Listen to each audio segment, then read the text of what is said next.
Hey guys, tonight we're going straight to the Arctic Circle, specifically the world of the Inuit. Here, surviving minus 40 degrees isn't a dress code, it's a fight for survival. Don't let your eyelashes freeze to ice. Yes, you heard right. Before we dive into the story, let's get the routine out of the way. Before you get ready to relax, like and subscribe. Only if you genuinely like my content, of course. Seriously, no pressure, haha. Imagine me waving awkwardly at the camera, the tip of my nose red from the fictional cold. Now, tell me in the comments section, what city are you listening to the story from and what time is it? I'm curious if anyone's listening at 3 a.m. in Tokyo or noon in Rio, but really, if you're in Rio, my Arctic tales are probably stranger to penguins and sand. Now, dim the lights, turn on a small fan as background sound, and let's get into tonight's story.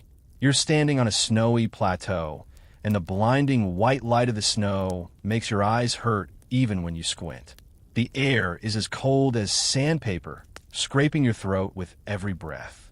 Your eyelashes, the little guardians of your eyes, are beginning to tighten. You know, in the Arctic, water vapor is both friend and foe. Every exhale turns into a frost cloud, and if you're not careful, ice crystals can stick to your lashes like winter sequins. But unlike sequins, frozen lashes aren't just unattractive. They can make you go blind. Seriously, imagine eyelashes frozen into bridges of ice, upper and lower eyelids glued together, and blinking becomes a luxury. You feel like you were trapped in an icy version of Midnight Run. Only this time, it wasn't a cursed video that betrayed you. It was your own breath. The Inuit, however, have wrestled with this problem for centuries. Let's be clear, this isn't a winter trick. It's a matter of life and death. In the days before down jackets had built-in masks and lip balm was still a luxury, every breath was a gamble. You might want to rub your eyes? Hold on. Frostbitten fingers on fragile eyelashes is a recipe for disaster. The Inuit learned early on that prevention was the key, and their solution was as clever as it was survivalist. Here's a fun and slightly heavy-handed piece of trivia. The first line of defense is animal fat, such as seal blubber or caribou fat. They put a thin layer on their lash line to form a natural frost barrier. Scientifically speaking, the fatty acids in the blubber lowered the freezing point of moisture, so that when you exhale and touch your lashes, the water vapor wouldn't freeze, it would just condense and roll off. Modern scientists might call this nanotechnology, but the Inuit would simply say, isn't that what's left over from dinner? Literally and practically. But academics are still debating.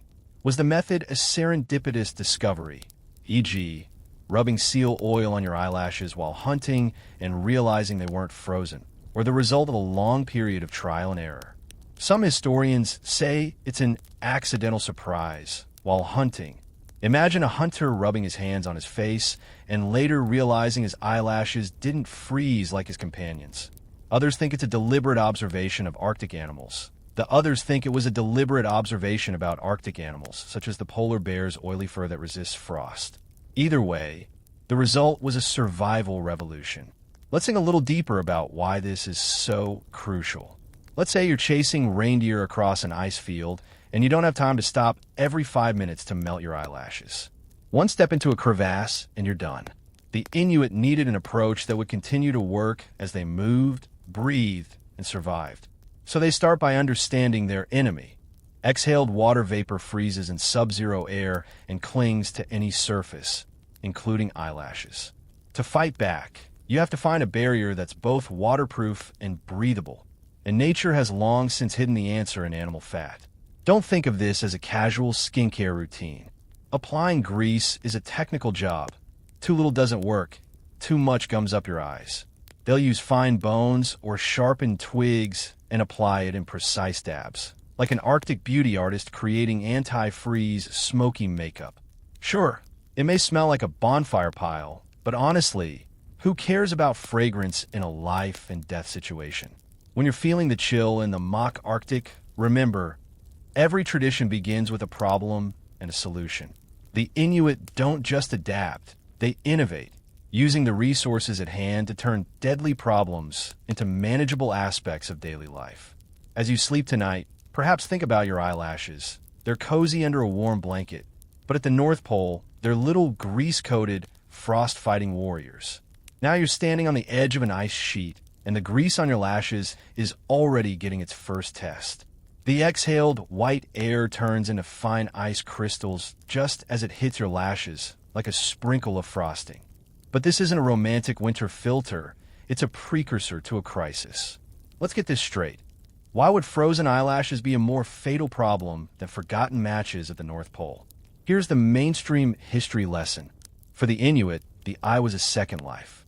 Without modern navigational devices in those early years, they relied on looking at the direction of ice cracks, the angle of the sun, and animal tracks to get their bearings. Imagine tracking a caribou herd when your eyelashes suddenly freeze into a curtain of crystals, turning your vision into a blurry mosaic. Not so much white, but with ice crystals on each eyelash refracting the light like a million little prisms discoing in front of your eyes, making you dizzy. More dangerously, frozen eyelashes would stick to the lower eyelid, and forcing the eye open could tear it off or even frostbite the eyelid skin. Archaeologists have found skulls with scars in ancient Inuit ruins and hypothesize that some of the damage around the eyes is related to frozen eyelashes. Here's a cold-to-freeze fact. Human eyelashes actually have a higher freezing point than pure water. The tiny scaly structures on the surface of the eyelashes make it easier for water vapor to adhere and condense. And with the difference in body temperature from breathing, the eyelashes can be the first part of the face to freeze. In contrast, polar bear eyelashes are thicker and harder and have oil glands at their roots that secrete oil continuously, making them naturally frost-resistant. Whereas human eyelashes are practically walking icicle incubators at temperatures below minus 20 degrees Celsius. The Inuit observed that even Arctic foxes frequently flick their heads to shake ice crystals from their eyelashes during blizzards, which inspired them to say that they have to be proactive. After all, humans don't have big tails that can plow snow. But academics are still debating one detail. Is frozen eyelashes a gradual crisis or a sudden fatal injury? One school of thought suggests that the early Inuit may have first experienced numerous minor incidents of brief blindness for a few minutes and slowly realized that prolonged indulgence could lead to corneal frostbite. After all, the eyeballs are more susceptible to damage from exposure to cold winds when you can't keep your eyes open. While another school of thought has found historical records that say 19th century explorers witnessed Inuit hunters, while pursuing seals, suddenly freeze their eyelashes against their eyelids. Another school of thought finds historical records of 19th century explorers who witnessed Inuit hunters in pursuit of seals fall into a hole in the ice when their eyelashes suddenly froze against their eyelids, the kind of instant blindness that has been the key to innovations in protective technology. Which one do you prefer? For you, the ice crystals on your lashes are starting to weigh down like miniature prongs of ice, and every time you blink you hear a tiny click, like breaking a potato chip. Next up is the survival scenario. Suppose you're building a snow house, your hands busy building snow blocks, your breath coming in faster and faster, and the white mist coming in at your face. You don't care at first, until you suddenly realize that the edges of the snow are blurring in front of you. Your eyelashes have frozen into rows of tiny ice hooks, interlocking with each other and dividing your vision into a million little squares. You want to raise your hand to rub your eyes, but you realize that the fingertips of the reindeer skin gloves you are wearing have already been soaked with snow and are frozen hard, so you don't dare to touch your fragile eyelids. At this point, you can only bow your head close to the crevice of the snow house, so that the warm light from the whale oil lamp inside the house to melt the ice crystals on the eyelashes, and every second of fear, afraid of too much action to tear off the eyelashes. Without eyelashes, the next time you go out, the next ice crystals will be stuck directly in the eyelids. And a vicious cycle. The Inuit also discovered that freezing eyelashes had a knock-on effect. When you couldn't see the ice cracks under your feet, you instinctively squinted and frowned, which in turn caused more moisture to collect around your eyes, accelerating the freezing process. It's like riding a bike in the winter with your glasses on. The more you rush when the lenses fog up, the less you can see. It's similar, except that the Arctic fog freezes right into a solid state. They call this prelude to snow blindness. True snow blindness is UV burns to the cornea, but frozen eyelashes are the equivalent of putting a layer of ice shackles on your eyes so that you have to frequently to melt them with body heat, which in turn increases the risk of eye exposure. And here's a little detail with a bit of a gag. Inuit children were often taught early on, don't breathe on your hands to keep warm because the hot air they exhale would make their mittens freeze faster. But what they probably didn't realize is that breathing on your face is just as dangerous. Imagine a bare child running wildly through the snow, gasping for air as he runs, his eyelashes soon turning to white fringe, and coming home to be lectured by his mom by the ear. Do you think you're a fringe bird in the snow? This life experience has since been refined into protective mnemonics, such as exhale to the side, don't let the white air climb eyelashes. In simple terms, that is when you breathe, turn your head a little so that the breath overflows from the corners of the mouth, reducing the impact of the direct eye area. Now that the oils on your lashes seem to be kicking in, the ice crystals are just a thin layer that can be shaken off with a gentle blink. But don't forget, this is only mild entry-level cold. When the temperature dips below minus 30 degrees, even with grease on, moisture will still condense at the base of your lashes when you breathe more frequently. It's through this process of freezing, melting, freezing again that the Inuit have perfected their protection system, from grease application to breathing techniques, from routine to improved tools. And we've only just uncovered the tip of the iceberg in our story.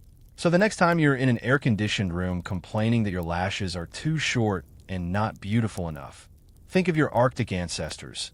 It was never about curling their lashes. It was about being able to see the way to life when they opened their eyes.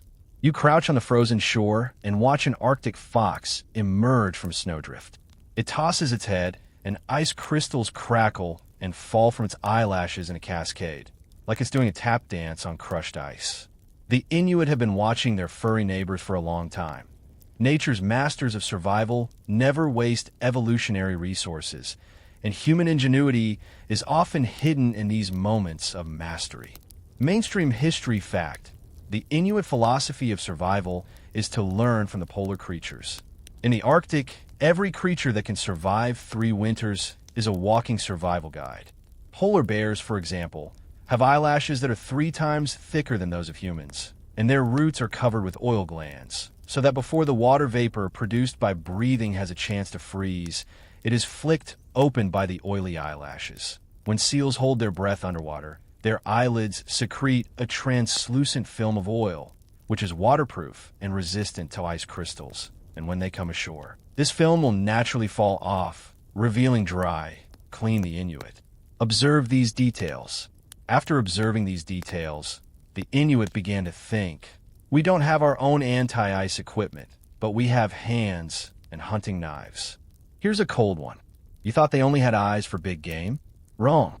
Even migratory birds like Arctic terns have inspired them. During the summer, terns nest on cliffs, and the humid sea air secretes a waxy coating on their eyelashes that prevents sea salt crystals from sticking. Although the Inuit were unable to extract the bird's wax, they found that boiling the fat around caribou kidneys yielded a translucent paste with a texture almost identical to that of the tern's wax. Not a coincidence, but a common adaptation of polar organisms to cold temperatures. Archaeologists have found small bone scrapers with grease residue in Inuit tools dating back 800 years, confirming the history of this borrowing from animals' behavior. But academics are still debating a lovely detail.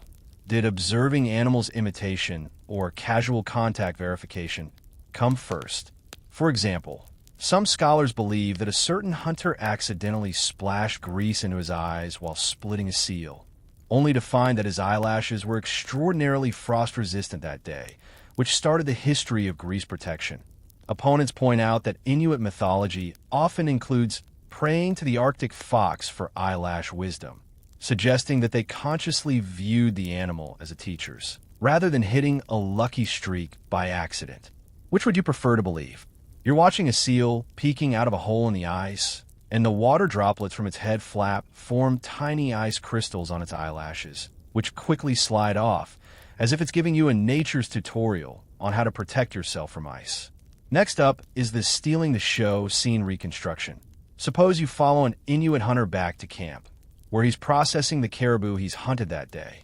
He cuts off the fat around the kidneys and puts it on a low simmer over a seal oil lamp, where the grease slowly melts into an amber-colored liquid that cools to a translucent ointment. He dips his finger in a bit, twists it against the light, and nods in satisfaction. This is all natural polar mascara. He turns to you and says, "Don't underestimate this. It appeared 1,000 years before your modern Vaseline." Then he demonstrates how to apply it. Take a grain of rice-sized amount with his ring finger, because ring fingers are the lightest in terms of strength, and gently push it upward from the base of the lashes, making sure that each lash is wrapped in a thin layer that doesn't obscure your vision and creates a waterproof barrier.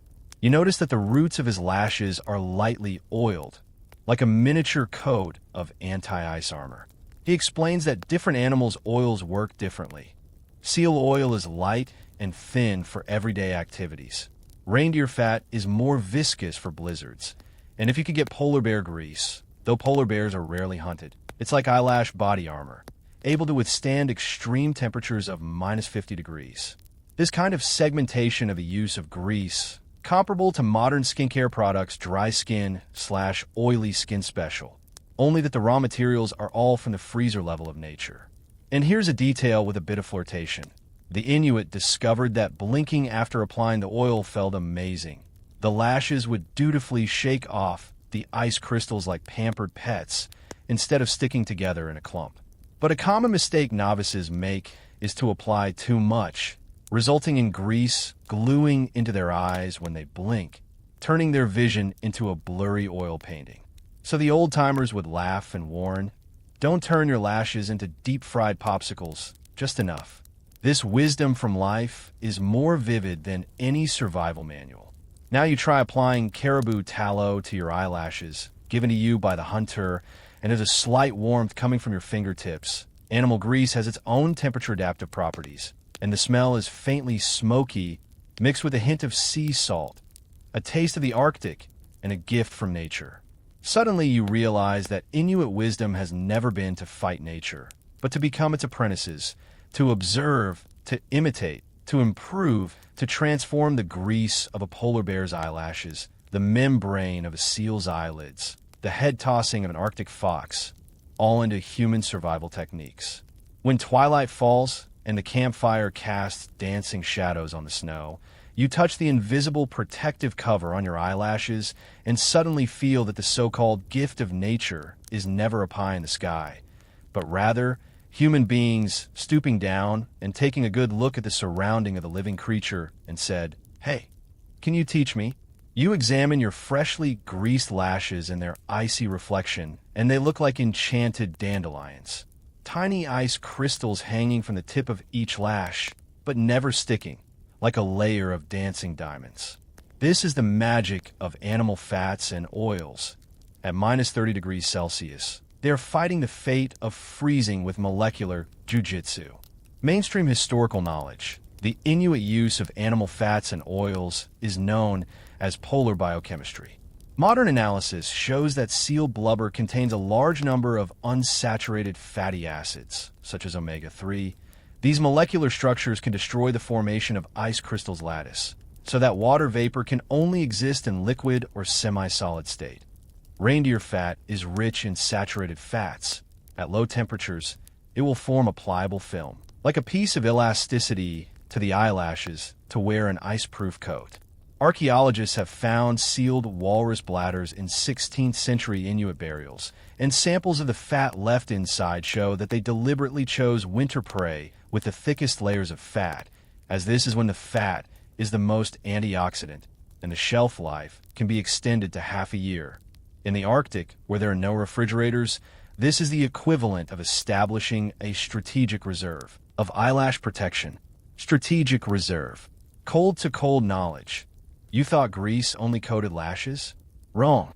The Inuit use excess oil on their eyebrows and sideburns to prevent these fringes from freezing and pulling on the skin. Even better, they invented a grease mix, adding crushed Arctic willow leaves with natural salicylic acid to seal oil. Both preserved it and made it easier for the grease to adhere to the hair. This formula, which predates the European invention of mineral oil skincare by a full 4 centuries, is an ancient version of waterproof mascara, except that the bristles are small brushes made of reindeer leg hair. Imagine using animal hair to give yourself a coat of anti-freeze magic potion. Isn't that more hardcore than a modern beauty egg? But there's one detail that academics are still debating. Is the prime time for grease application before or on the way out the door? One school of thought suggests that the Inuit would have concentrated on applying it during early morning fires, using the warmth of the room to allow the grease to better penetrate the roots of the lashes.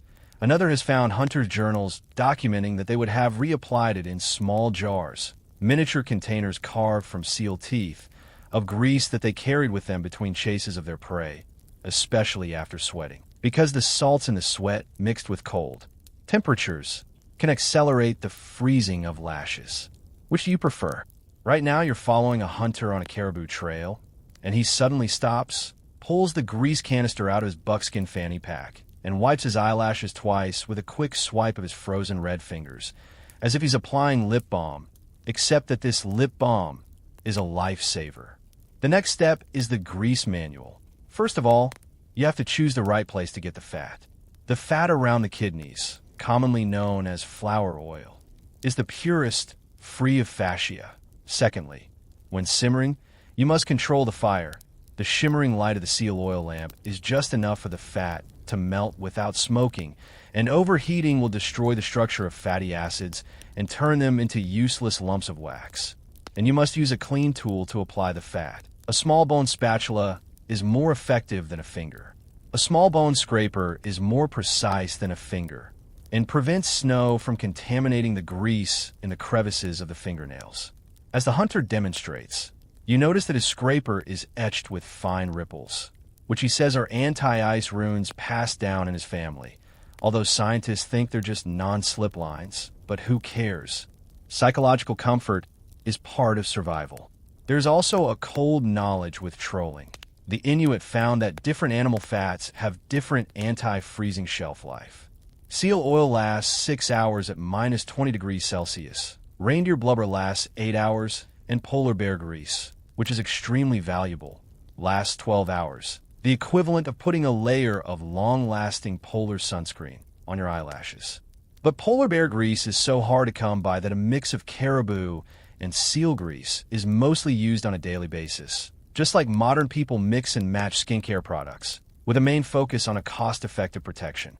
You try dabbing some of the grease with a bone spatula, and it feels like melted butter to the touch without the greasiness. When you wipe it on your lashes, you can visibly feel the oil seeping into the roots of the hair follicles, forming an invisible film of water.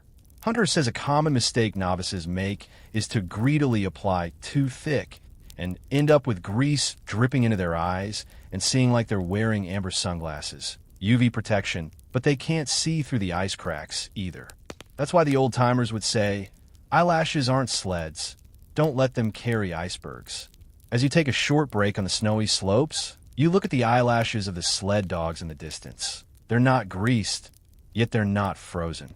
The hunter explains that dogs have thicker eyelashes and flap their heads frequently, but humans can't, so they must be artificially enhanced. At this point, you suddenly realize that Inuit wisdom is not about fighting the laws of nature, but about using natural materials to make ingenious patches on the shortcomings of human physiology. In the twilight, you touch the layer of grease on your eyelashes that is so thin that it is almost senseless, and suddenly you feel that every survival technique is a gentle negotiation with the cold. We put a grease coat on our eyelashes, you don't freeze them, and let's each take a step back and look at the road in this white wilderness and live well. You follow the hunter back to the snow hut, and your nose first hits a warm scent of smoke mixed with the smell of hides. By the fire, an old man is handling a freshly skinned reindeer, scraping the inside of the hide with the blade of his knife, and the fine downy hairs fall like the first snow. Don't underestimate this pile of waste. In the hands of the Inuit, animal skins are never just a trump card for warmth. In the hands of the Inuit, animal fur is never the only thing that keeps you warm. It's also what makes your eyelashes look good. Mainstream historical knowledge. The Inuit eye protection equipment is the polar version of tactical goggles.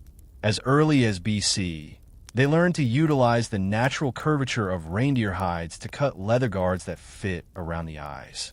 The edges of these shields were trimmed with long, thin seal-banded cord that could be tied tightly around the cheekbones and brow bones, leaving gaps for the eyelashes to move, but keeping most of the wind and snow out of the line of defense. Archaeologists in the Canadian Arctic Islands have found fragments of skin guards dating back 1,500 years. Edge-wear marks show that they are not part of the overall costume, but specifically designed for the protection of the eyes of the independent equipment.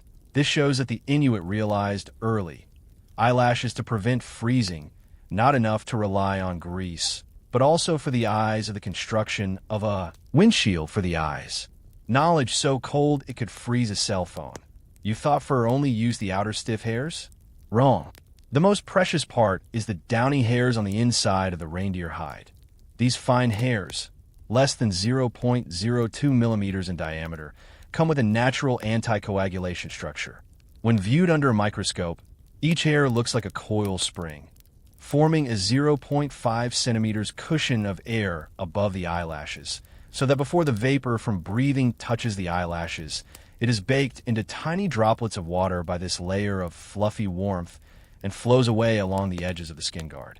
What's even better is that they deliberately retain the oil gland residue on the skin guard, such as the skin around the caribou's eye sockets. And the waxes naturally secreted in these areas allow the inside of the skin guard to form a semi-transparent anti-freezing film, which is equivalent to installing a miniature water vapor deflector for the eyelashes. But academics are still at loggerheads. Does the eye hollowing of the skin guard mimic the distribution of hair around the eyes of polar bears, or is it purely pragmatic? Scholars in favor of the bionic school pointed out that there is a circle of dense short hairs around the eyes of the polar bear, just to form a ring-shaped windbreak, and the Inuit skin protector arc is almost the same. Pragmatic school counterargument: the early skin protector is just a piece of skin dug 2 holes, and later gradually optimized into ergonomic. The pragmatists counter that the early leather guards were just a piece of leather with 2 holes dug in it, and were later optimized to be ergonomically curved, just as modern masks have evolved from a piece of cloth with holes dug in it to a 3-dimensional silhouette. When you touch the leather guard in the old man's hand, the fuzz around the edges does curl slightly toward your eyes, as if to gently say, "Mr. Vapor, please go somewhere else." Next comes a live lesson in fur magic. The old man removes a small jar of seal oil from his belt, dips his fingers in the oil, and dabs 3 coats of it onto the fluffy edge of the skin protector. Not in a messy way, but in the opposite direction of the eyelashes' growth.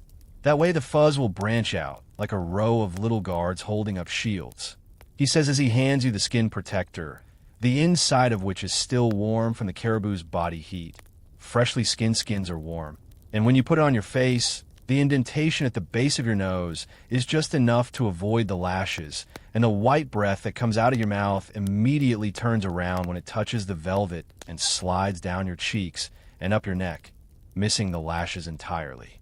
You notice a small piece of seal skin sewn into the nose of the skin guard piece, smoother than reindeer skin. The old man explains that this is a vapor diverter. The cuticle on the surface of the seal skin allows water vapor to condense into droplets more quickly, dripping down the curvature and avoiding the buildup of ice at the bridge of the nose. This patchwork design is comparable to an ancient version of functional zoned clothing, with snow protection on the left, deflectors on the right, and a survival channel for eyelashes in the center. And here's a detail with a spit. Novices wearing skin guards often make the masked man mistake, showing too much of their eyes, which results in water vapor pouring right in. The old-timers would tap them on the head. You think you're playing the Arctic version of Zorro? An eye slit the width of an eyelash is enough. Even funnier, a young hunter once wore his skin guard backwards, with the fuzz facing outward, and quickly turned into Ice-Beard Santa. A joke of the year at camp, when his eyelashes didn't freeze, but his skin guard developed a layer of ice armor. When you were the protective skin piece out of the snow house, suddenly found that the world has become narrow, only too narrow vision in front of you, but extraordinarily clear. A subtle warmth comes from your eyelashes, like a layer of small furry hands gently protecting them. In the distance, a group of reindeer are nibbling lichen on the snow, their hair around the eyes trembling in the wind, and the skin-protecting sheet on your face to form a cross-species tacit understanding. The same is to borrow materials from nature, the same in the eyelashes of the line of life and death, to build a gentle line of defense. In the twilight, you touch the fluffy hairs soaked with grease on the edge of the skin guard, and suddenly realize the survival wisdom of the Inuit is never a steel-like hard confrontation, but like the tail of the Arctic fox, soft, but able to circle a small, warm universe in the blizzard. Don't be afraid, don't be afraid. With fur as your shield and grease as your armor, we can always find a gentle way to live in the snowy and icy world. You're standing next to a glacial crevasse when the sun suddenly leaks through the clouds and the snow explodes into a white-on-white reflection.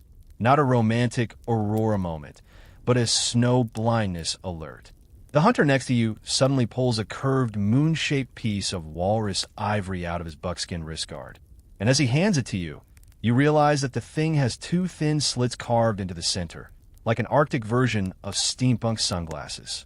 Mainstream history fact: the Inuit snow goggles are considered the earliest functional glasses of mankind.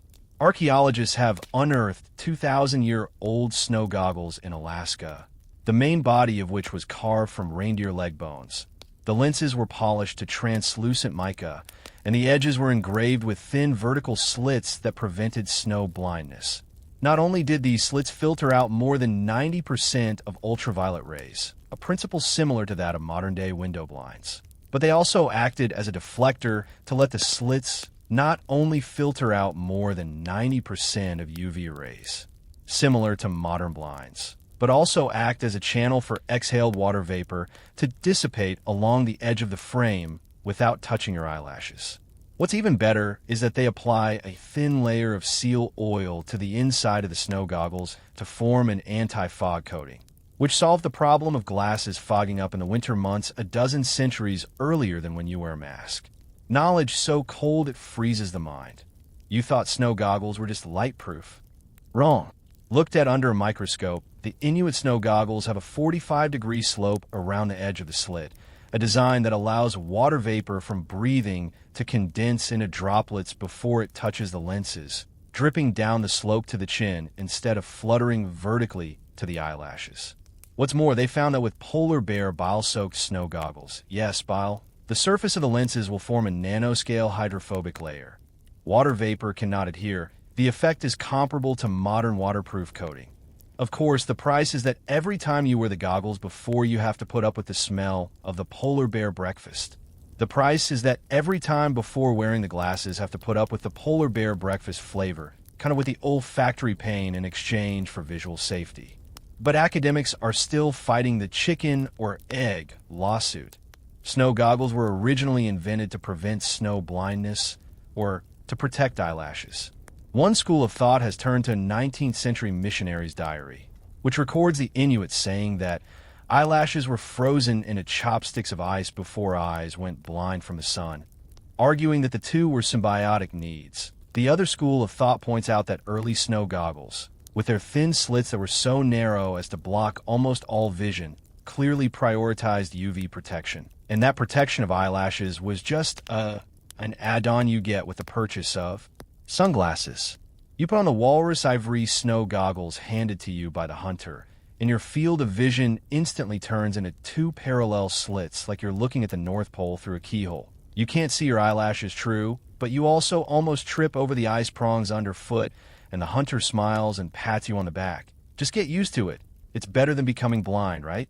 Next up is a live demonstration of the snow goggles survival guide. The hunter starts by tying the goggles to his frontal bone with a seal band rope, taking care to leave a 2-finger width gap just below his eyebrows. This is the water vapor escape route.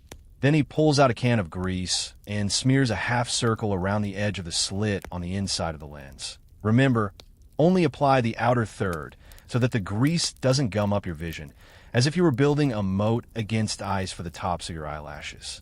As you follow, you realize that walrus tusks are cooler than skin, and the freshly smeared grease quickly solidifies into a translucent film, like a miniature ice dam encrusting a slit.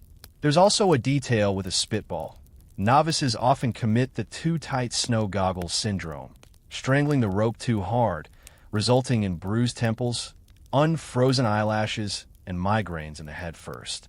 Old-timers would tease, "Snow goggles aren't bear traps. Let it talk to your eyebrows. Don't let them fight." Even more amusing is that there have been hunters to wear snow goggles in reverse, slit downward, the result of the exhaled moisture into the lens. On the spot into the mobile ice cave, eyelashes did not protect, but in the lens on the ice window pane layer, into the campground of winter storytelling, classic antithesis of the material. When you wear snow goggles walking on the ice field, although the line of sight is limited, but unexpectedly found that the eyelashes are the exceptionally dry. No white gas harassment, no ice crystal sneak attack. Even the corner of the eye can see the eyelashes in the slight fluttering, like a liberated little guard. Hunters say that snow goggles and grease are the best polar partners. Grease is responsible for micro-defense. Snow goggles control the macro battlefield, and the combination of the two allows the eyelashes to live like hothouse flowers in a minus 40-degree environment. In the twilight, you take off the snow goggles and find that the inner grease film is coagulated with fine droplets of water, like a sprinkling of crushed diamonds, evidence of the surrender of water vapor. In the distance, a snowy owl schemes across the ice. Its yellow eye rings stand out in the snow, and the walrus ivory snow goggles on your face form a wonderful echo. One is a masterpiece of natural evolution. The other is the crystallization of human wisdom, but also in the white wilderness, for the matter of seeing, to build up the most simple line of defense. It turns out that in the Arctic, survival is never a hard confrontation, but rather like the slit in a snow mirror, leaving a gap just right to let danger slip away and hope shine in. Eyelashes, don't be afraid. With this layer of breathing armor of light, we can not only see the road ahead, but also find our own narrow but warm light in the white world. You follow the hunter as he sprints across the ice field, your lungs feeling like they're filled with crushed ice, and you can't help but open your mouth with each breath. But just as you do, he slaps the back of your head hard. Want to turn your eyelashes into ice hangers? Close your mouth and breathe through your nose like you're kissing an ice cube.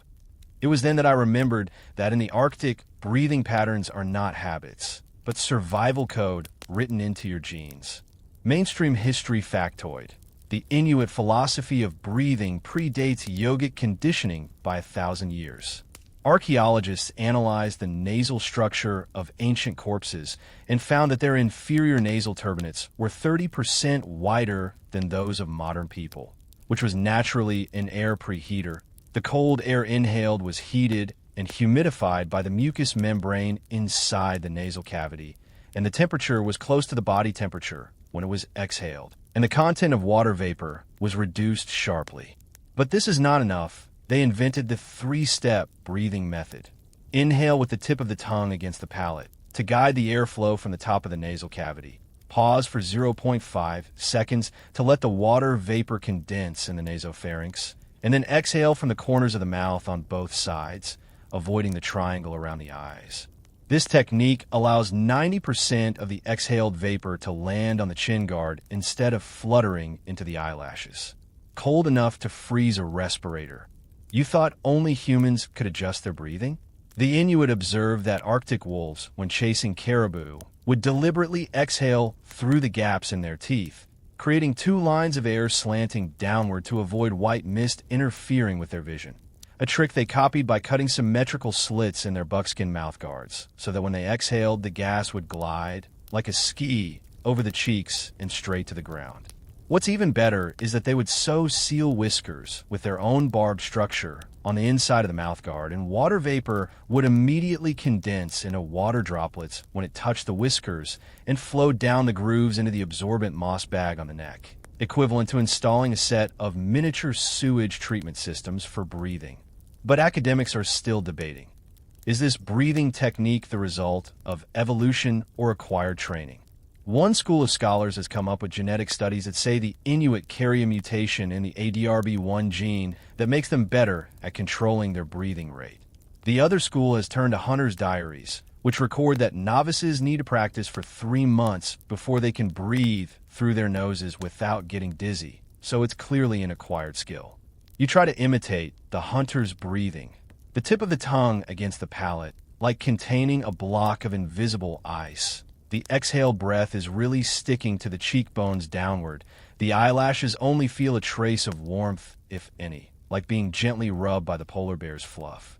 Next is the breathing anti-ice combat class. Hunters from a neck to take off the animal skin mouthguard. This thing looks like a thicker scarf, in fact, hidden mystery. Chin sewn with a piece of concave walrus skin, the edge of the adorned with sun-dried reindeer tendons, according to the rhythm of breathing open and close. Bite down on the sinewy cord when you inhale so that the mouthguard fits snugly around your chin. Let go when you exhale, and the air goes out the sides. As he demonstrates, the fuzz around the edge of the mouth guard undulates with his breath like he's doing an anti-ice tap dance, and the exhaled white air is channeled to his shoulders just as it bubbles up, condensing into tiny frosty blobs on his leather jacket, but never touching his eyelashes. You notice tiny droplets of water, not ice crystals, hanging from the roots of his eyelashes, a triumph of breathing technique.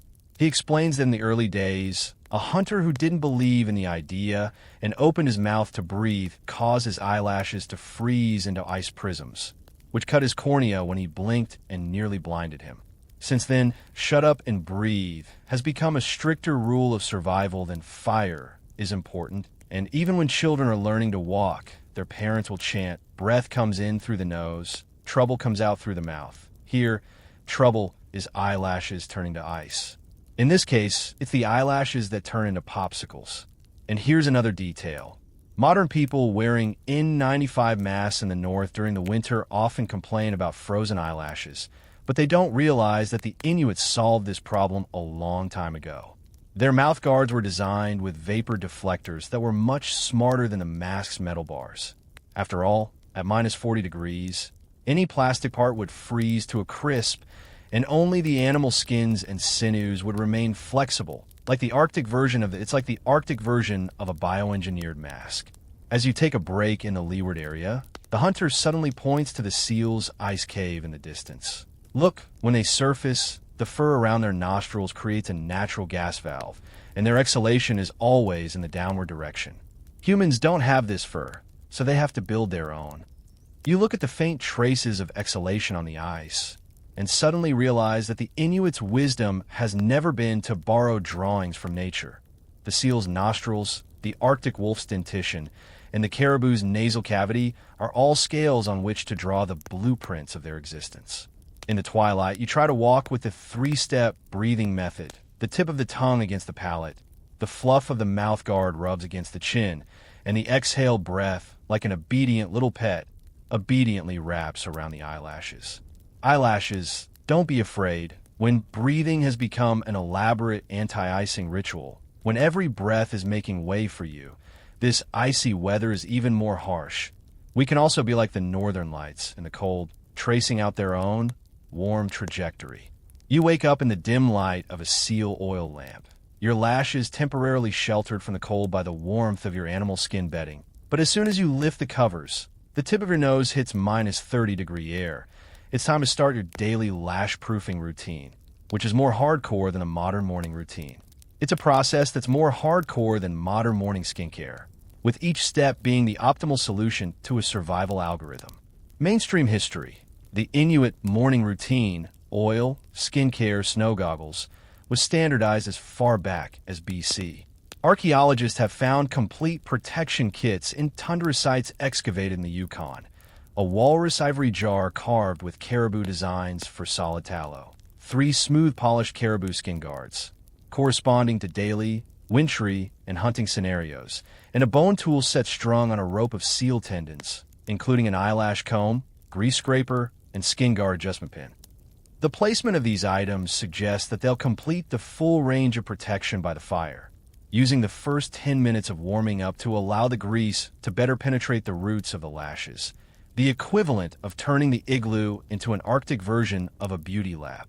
Knowledge so cold it could freeze an alarm clock. You thought you only used your fingers to apply grease? Wrong. The Inuit invented the eyelash directional comb. Made from the fluff at the end of the Arctic fox's tail, each bristle is less than 0.1 millimeters thick and can comb grease in the direction of eyelash growth, ensuring that each eyelash is evenly covered from root to tip, leaving no ice break. What's more, they apply a small amount of reindeer brain marrow, rich in natural lecithin, to the comb to make the grease molecules more tightly aligned, increasing the anti-freeze effect by 30%, an operation that sounds like a dark dish, but is the ancient version of eyelash essence priming. But academics are still debating the chicken or the egg question. Was it the daily protective process that spawned the evolution of the tool, or was it the invention of the tool that forced the process to be refined? One school of thought suggests that early hunters simply wiped grease on their hands and headed out the door until they realized that the edges of skin guards always froze at the eyelashes, forcing the development of directional combs and split seam guards. The other school of thought has found linguistic evidence that the Inuit words for protection, akalix, and tool, kulik, are the same as for tool, kulik. Kulik have the same root, suggesting that the two were symbiotic from their origins.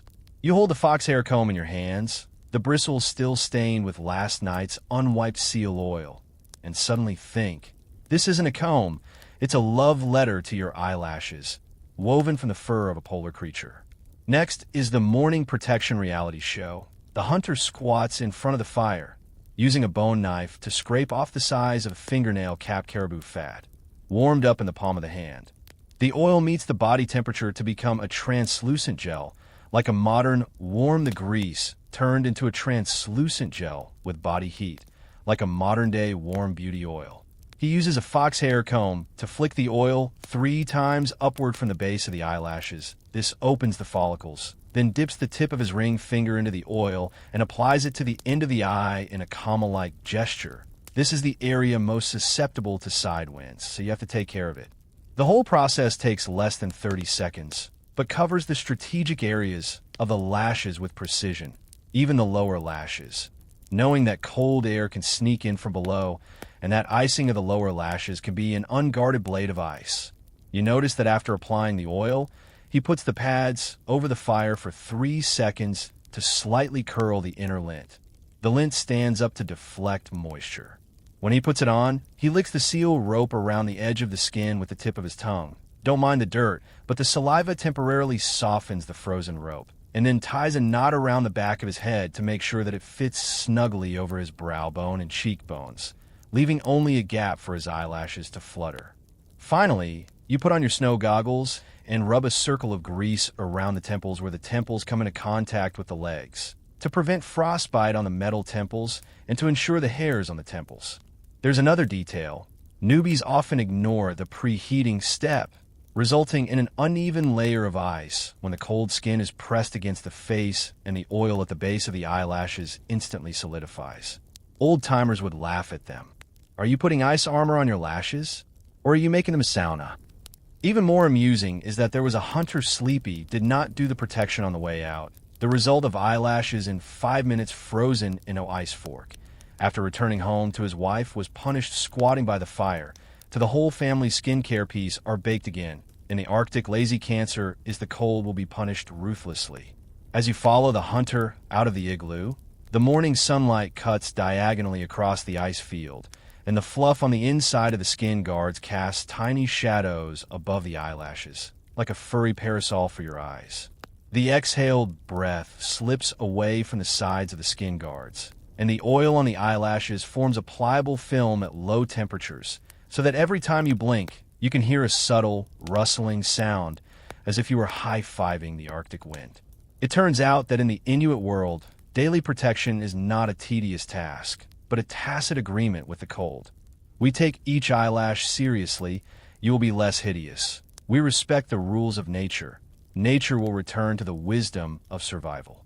In the twilight, you touch the fluffy hairs warmed up by body heat on the skin protection sheet, and suddenly you feel that this protective process, which has been handed down for thousands of years, is in fact the polar version of the good morning kiss for eyelashes. With the warmth of the grease, the softness of the skin, and the wisdom of the breath, you can gently say to your eyelashes, "Live well today, too." You're lying on your back on the ice, your ears pressed against a snow-listening blanket made of caribou skin, listening for the muffled sound of ice cracking in the distance. It's hunting time. The hunter's eyelashes, still dripping with morning-after caribou tallow, retain a warm sheen in the -35-degree air like strings of unfrozen amber beads. But as you know, the real test isn't the stillness. It's the breath in your throat as you run, and the personal battle between your eyelashes and the water vapor. Mainstream history lesson. For Inuit hunters, eyelash protection while hunting was survival calculus on the move. Archaeological discoveries show that 500 BC hunting tools included, in addition to the usual grease cans, a walnut-sized, quick-acting anti-icing box, caribou blubber, and polar bear fur wrapped in seal intestines, which melted into an extremely fluid oil when covered by body heat, and which could be quickly reapplied with one hand. The logic behind this polar lash kit is simple. When you're chasing caribou, you don't have time to stop and comb them with a bone comb. You have to change the tires like a modern race car driver, and you have to finish the critical protection in 10 seconds. Knowledge so cold it could freeze a shotgun. You thought protection was only for peacetime? Wrong. When hunters lie on their backs on the ice waiting for seals to surface, they intentionally coat their lashes with an extra layer of seal pith, something rich in naturally occurring antifreeze proteins that drops the freezing point of the grease by another 5 degrees, at the cost of smell like stinky fish and shrimp that you wouldn't care about the moment your prey shows up. Even better, they found that fresh caribou blood smeared on the eyelashes can form a temporary anti-icing film. Urea in blood has a slight anticoagulant effect, although it sounds like a horror movie scene. But in the emergency of running out of grease, this is the eyelashes of the last line of defense. But academics are still fighting the efficiency versus safety war of words.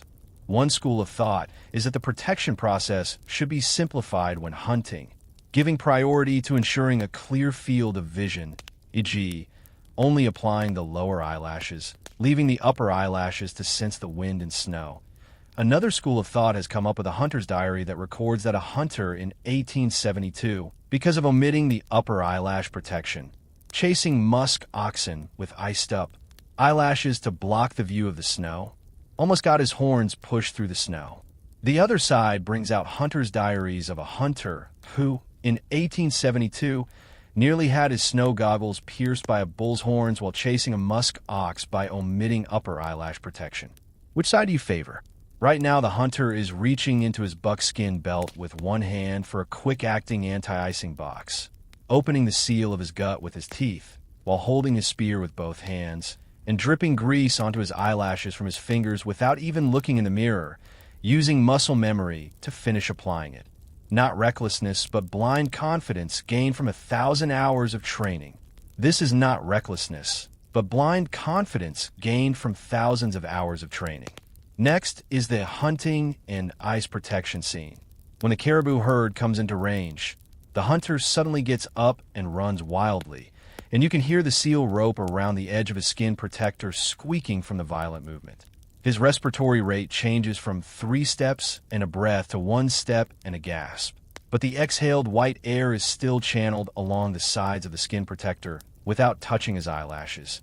The secret lies in the stitching he put on the nose bridge of the skin protector in advance.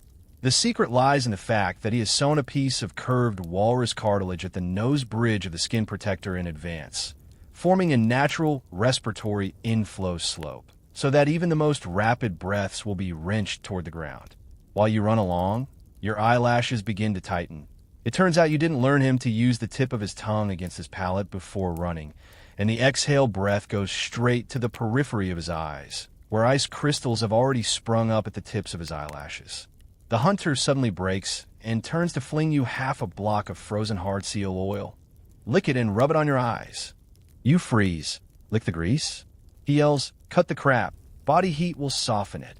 You do as you're told, and the grease melts into a fishy sweetness on your tongue, And when you smear it on your lashes, the temperature of your fingers really makes the ice crystal start to flake off.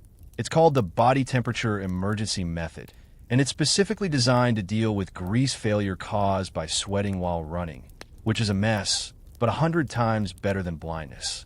And here's a detail with a spit. Veteran hunters will carve eyelash warning runes into the hilt of their hunting knives, such as a pattern of crossed ice prongs, to remind themselves to keep their elbows out of the eye area when lifting their spears. There was a novice hunter who was so focused on his prey that when he swung his spear, his elbow knocked off the skin guard, and his eyelashes froze within 30 seconds. So he could only walk back by touching the ice ribs, and he was jokingly called the blind swordsman of the ice field. From then on, the 3 inspections of the skin guard, before running, during the chase, and after the kill, became a more important hunting rule than weapon maintenance. When you are dividing your prey in the snowy gully, the hunter suddenly points to the caribou's hair around the eyes. See? When they run away, their eyelashes automatically tighten around their eyes like a curtain against the ice. Humans don't have that, so the edges of our skin guards have to be curved to mimic the direction of the caribou's muscles when it blinks. You touch the caribou's warm eyelids and suddenly realize that the Inuit's hunting wisdom has never been a lesson in survival taught to us by our prey. From the movement of their eyelashes, to the rhythm of their breathing, and even the physical gifts they give after death. In the twilight, you watch as the hunter fills the bladder of his prey with fresh grease for the next hunt. The seal grease on the eyelashes still carries body heat and lies obediently on the fur like a tamed Arctic wind. It turns out that in the life and death of hunting, eyelash protection is not a liability, but a survival comrade alongside spears and hounds. You protect them from freezing, and they help you see every tendon of your prey, which is the most tacit symbiosis on the ice sheet. You crouch in the corner of the igloo, watching the old craftsman use a flint knife to carve fine ripples into the reindeer's leg bones, not a totemic decoration, but the ergonomic design of the eyelash protection world. When he hands you the smooth polished bone spatula, your fingertips will understand just as soon as they touch the ripples. It's to prevent slippage from grease-frozen hands at low temperatures, the Arctic version of the non-slip beauty egg. Mainstream historical knowledge point. The Inuit eyelash protection tool arsenal is the polar version of the survival of the Black Science and Technology Museum. Archaeologists on Baffin Island, Canada, have found a 1,200-year-old tool set, walrus ivory tallow jars, with threaded lids to keep tallow from freezing and expanding, Arctic foxtail hair combs, with bristles beveled at a 45-degree angle to mimic the wind-resistant angle of a polar bear's eyelashes, and eyelash ice picks polished with seal vertebrae, with small spoons at the end, with a small scoop-shaped end that precisely scrapes ice crystals from lashes without harming the hair follicle. The materials used to make these tools are carefully chosen. Walrus ivory remains resilient at minus 40 degrees Fahrenheit, and reindeer bone has a porous structure that traps excess oil and prevents overapplication. Knowledge so cold that it can freeze a screwdriver. You thought tools could only be used? Inuit invented the tool warning system. In the bottom of the grease can set a small piece of magnet, Arctic natural magnetic, or when the temperature is below minus 35 degrees, the magnet will be weakly adsorbed with the can of grease, resulting in greater resistance to lid screwing, which is a reminder that it's time to add a layer of anti-freeze enhancement to the eyelashes. What's even better is the breathing humidity indicator. Using sun-dried reindeer tendons tied to the skin protector, the tendons will curl when the humidity is high, like sending a vapor alarm to the eyelashes 1,000 years earlier than the modern smart bracelet to realize the environmental protection. 1,000 years before modern smart bracelets realized environmental monitoring. But academics are still debating. Were these tools micro-innovations forced or played with? One school of scholars believes that the Inuit, who had nothing to do during the long winter nights, would polish their tools as a pastime and optimize their functions by mistake. Another school of scholars has found the diaries of craftsmen, recording that they would deliberately observe the icing pattern of the eyelashes of their tools after use, and use charcoal pencils to draw a map of anti-icing efficiency in the snow. This is clearly an ancient version of environmental monitoring, which is the same as environmental monitoring. This is clearly an ancient version of iterative product development. You touch the ripples on the bone scraper in your hand and suddenly think this is not a tool, but an eyelash survival algorithm that has been carved into the bones over thousands of years. Next is the tool hands-on lesson scene. The old craftsman took out a piece of frozen seal oil, and with a gentle scrape on the side of the bone spatula, you get a uniform thin slice. Look, the curvature should be like the beak of the Arctic terns in order to make the oil fit the curve of the eyelashes. Curve of the lashes. He demonstrates combing the lashes with a foxtail comb, and the bristles make a subtle crackling sound when they hit the grease, a signal that the unsaturated fatty acids are being activated. Most magical of all is the eyelash ice chip remover, which, when you hold the small, scoop-shaped end close to your lashes, automatically attracts ice crystals to the bone, which is 1 to 2 degrees cooler than the lashes, like an enchanted ice magnet. You notice that the handle of the remover is engraved with a small figure of a man with his eyes closed, which the craftsman says is a warning against shaky hands. New hunters are often nervous and use too much force, which not only scratches off the lashes, but also scratches the eyelids. There have been young hunters do not believe in evil, have to use a dagger instead of remover. The results of the ice crystals did not remove, but in the root of the eyelash is cut a small mouth, frostbite scarring, and from then on got a Ice Scar Eyes nickname. There's also a detail with a troll. Inuit tool's value of contempt chain is very interesting. The highest status of the scraper, made of polar bear tusk, rare and anti-freeze, followed by walrus tusk. The most low end is caribou bone, is reindeer bone, but the old smiths would say whether a tool is good or not depends on whether the lashes are frozen or not on whether the teeth are white or not. Even more amusing is that some craftsmen carved the culling tool into the shape of a seal, and as a result, when using it, it was always mistaken for a toy by the children, who chased after it to fish on the ice, causing the whole family to cry and laugh. When twilight shines in through the cracks of the igloo, you look at the eyelash guards neatly arranged on the tool table. Curved scrapers, furry combs, oil cans with magnets. And suddenly you feel that these tools are not cold artifacts, but love letters written by the Inuit to their eyelashes, with the toughness of bones, the softness of hair, and the sharpness of magnets, telling the eyelashes, don't be afraid. We've honed the Arctic winds and snow just to make you blink properly. The old craftsman slips the polished bone scraper into your hand, just warm enough to fit in your palm. Don't be afraid. Oh, eyelash, when humans can fight the entire Arctic cold with a single bone, when every tool pattern hides the tenderness of survival, there is always a way to let you stretch freely and not freeze like a willow leaf in spring in this icy land. You're standing on the Arctic's metronome of seasons, feeling the sunlight like a broken diamond, taking on a very different sharpness from month to month. For the Inuit, the seasons aren't labels on a calendar. They're written in an eyelash guard handbook, a guide to adjusting survival parameters. From the ghostly blue of the polar night to the blazing white of the polar day, each eyelash undergoes nature's annual ice protection exam. Mainstream historical fact: the Inuits' philosophy of seasonal protection predates modern skincare's 4 seasons by millennia. Archaeological findings show that their grease jars would change materials with the seasons. Polar bear tooth jars in winter, strong insulation to prevent grease condensation, and sealskin bags in summer, breathable to avoid grease rancidity. The most delicate is the seasonal grease formula. During the polar night, minus 50 degrees, the proportion of reindeer fat in the grease reaches 70%. Saturated fat is resistant to crystallization. During the polar day, minus 10 degrees, the proportion of seal oil is increased to 80%.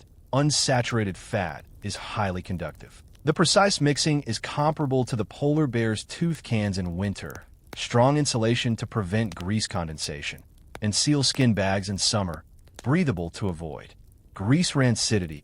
This precise blending is comparable to a polar version of customized skincare for oily/dry skin.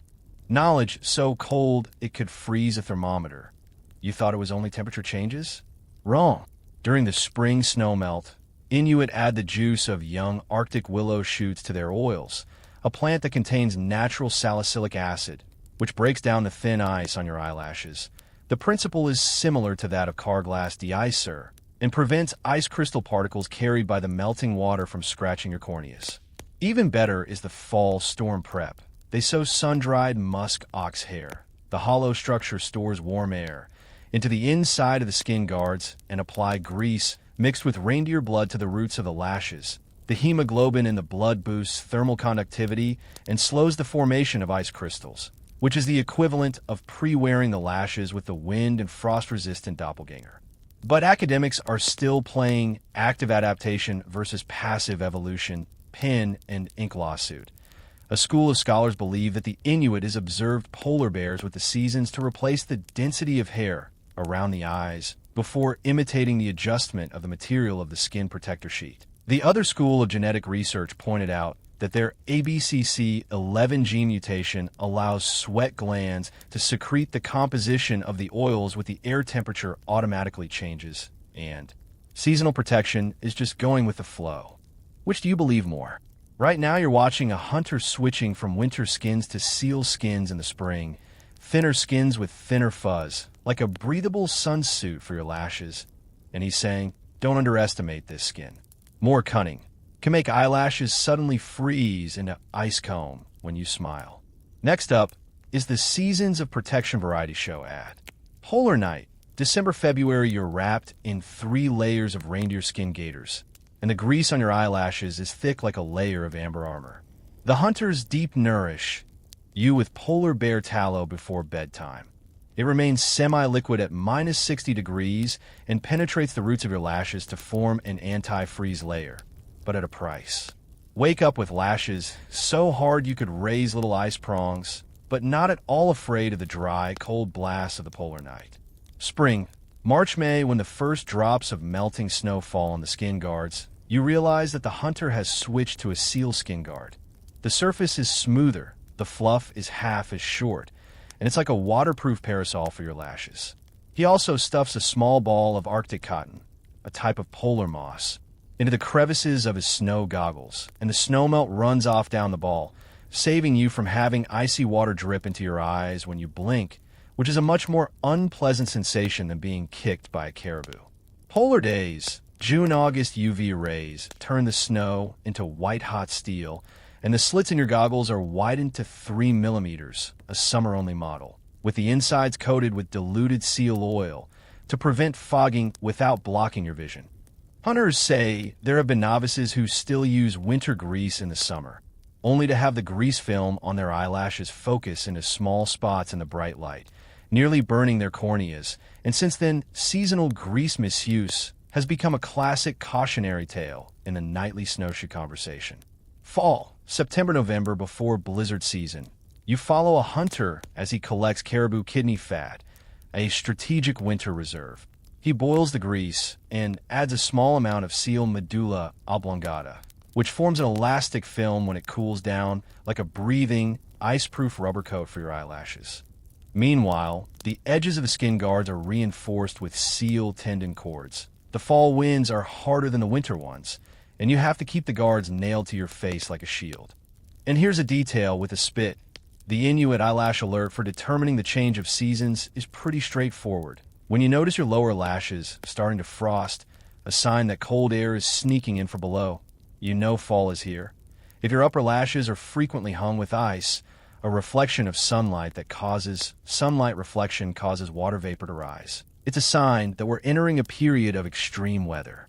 Old-timers will say, eyelashes are more accurate than the North Star, and where they freeze is the season's letter to you. When you put on the thicker skin pads in a fall snowstorm, the blended oils on your lashes form a pliable film at low temperatures, and with every breath you can feel the skin padding fluff gently quivering on your face, like you're dancing a seasonal round dance. It turns out that in the Arctic, the seasons are never the enemy, but the toughest teachers, teaching the Inuit to use the thickness of the oils, the thickness of the fur, and the urgency of their breathing to compose on their eyelashes a variation of survival through the seasons. In the twilight, you touch the fluffy hairs on the skin guards that change with the seasons, and suddenly you feel that the wisdom of the Inuit is hidden in these subtle adjustments. Not to fight against the changing seasons, but like the Arctic willow, to grow the eyelash armor that best suits the moment in different winds and snows. After all, in this land, the true meaning of survival is never static, but to let each eyelash know spring should breathe, winter should keep warm, and human beings, there will always be a way for them to open their eyes properly in each season to see this white, shiny world. You crouch in the doorway of the igloo, watching 3 Inuit children roll around in the snow like fluffy Arctic rabbits, their sealskin hats adorned with wobbly reindeer hairballs. But what really alarms you is that one of the little girls has strings of clear ice beads hanging from her eyelashes, like a pair of crystal tassels, but with a hidden crisis. In the Arctic, children's eyelashes are more fragile than adults, and the Inuit have long since turned childproofing into a gentle art of survival. Mainstream history: the Inuit's child eyelash protection system is the polar version of the baby care guide. Archaeologists in the Yukon have found an 800-year-old baby ice protection kit, a walrus ivory tallow jar, 1/3 the capacity of an adult's, carved with a bear motif, a soft skin patch made of Arctic fox belly hair, with a ringing seal's tooth bell sewn around the edges, and a baby eyelash comb polished from the ribcage of a caribou fetus. Baby eyelash comb, curved to fit just around the toddler's eyes. The finesse of these items suggests an early realization. Children's eyelashes are finer, their hair follicles shallower, and they need customized protection. Knowledge so cold it could freeze the cradle. You think you're putting the same grease on your kids as you are on adults? Wrong. The Inuit specifically collect mammary gland grease from lactating reindeer. This grease contains natural emulsifiers, has a texture that's 60% softer than regular reindeer tallow, and has a creamy scent that reduces eye irritation in young children. Even better is the anti-freeze pacifier, made from seal nipples with a small amount of Arctic willow sap built in, which releases a natural anti-freeze ingredient when the child sucks on it, and then runs down the cheeks with the saliva, indirectly protecting the eyelashes around the eyes. Sounds like a dark dish, but it works like a charm. But academics are still playing culture versus evolution. War of words. A school of scholars believe that children's protection is the Inuit observe the Arctic fox cubs around the eyes have a special fluffy imitation. Another school of genetic research pointed out that the Inuit children's TRPM8 gene mutation rate is 15% higher than that of adults, naturally more sensitive to low temperatures, forcing the community to the other school of thought, through genetic research, suggests that Inuit children have a 15% higher mutation in the TRPM8 gene than adults, and are naturally more sensitive to cold temperatures, forcing the community to develop targeted protection. Which do you believe? You're watching a mother apply warm reindeer milk grease to her daughter's eyelashes, and a little girl giggles with her eyes closed. Mommy, it's like feeding honey to your eyelashes. The scene reminds you of a modern-day baby with butt cream, only here the butt cream is life-saving. Next up is the Arctic parenting anti-ice lesson. Mom pulls a walnut-sized jar of grease out of a bearskin pouch, the lid carved with an adorable seal design. Kids don't resist animal prints when they see them. She dipped her ring finger into the grease, warmed it up on the back of her hand for 3 seconds, and then gently dabbed it on the roots of her daughter's eyelashes, as gently as you would caress a small snowflake. The roots of your child's eyelashes have not yet grown strong. What's even more thoughtful is that she has a round piece of reindeer placenta skin, rich in collagen, sewn to the inside of the patch, which slowly releases warmth around the child's eyes, like a little blanket for the lashes. You notice that the edges of the children's skin guard pieces are adorned with colorful bird feathers, not decorations, but eye speed alarms. When moisture condenses into ice on the skin guards, the bird feathers droop from the weight, and moms can see it at a glance. It's better than watching the clock, and when they droop, it's time to re-grease the child.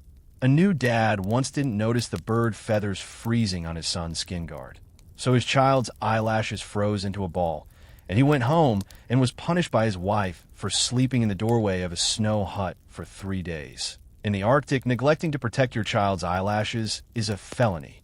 There is also a detail with spit. Inuit children's anti-icing resistance is very unique.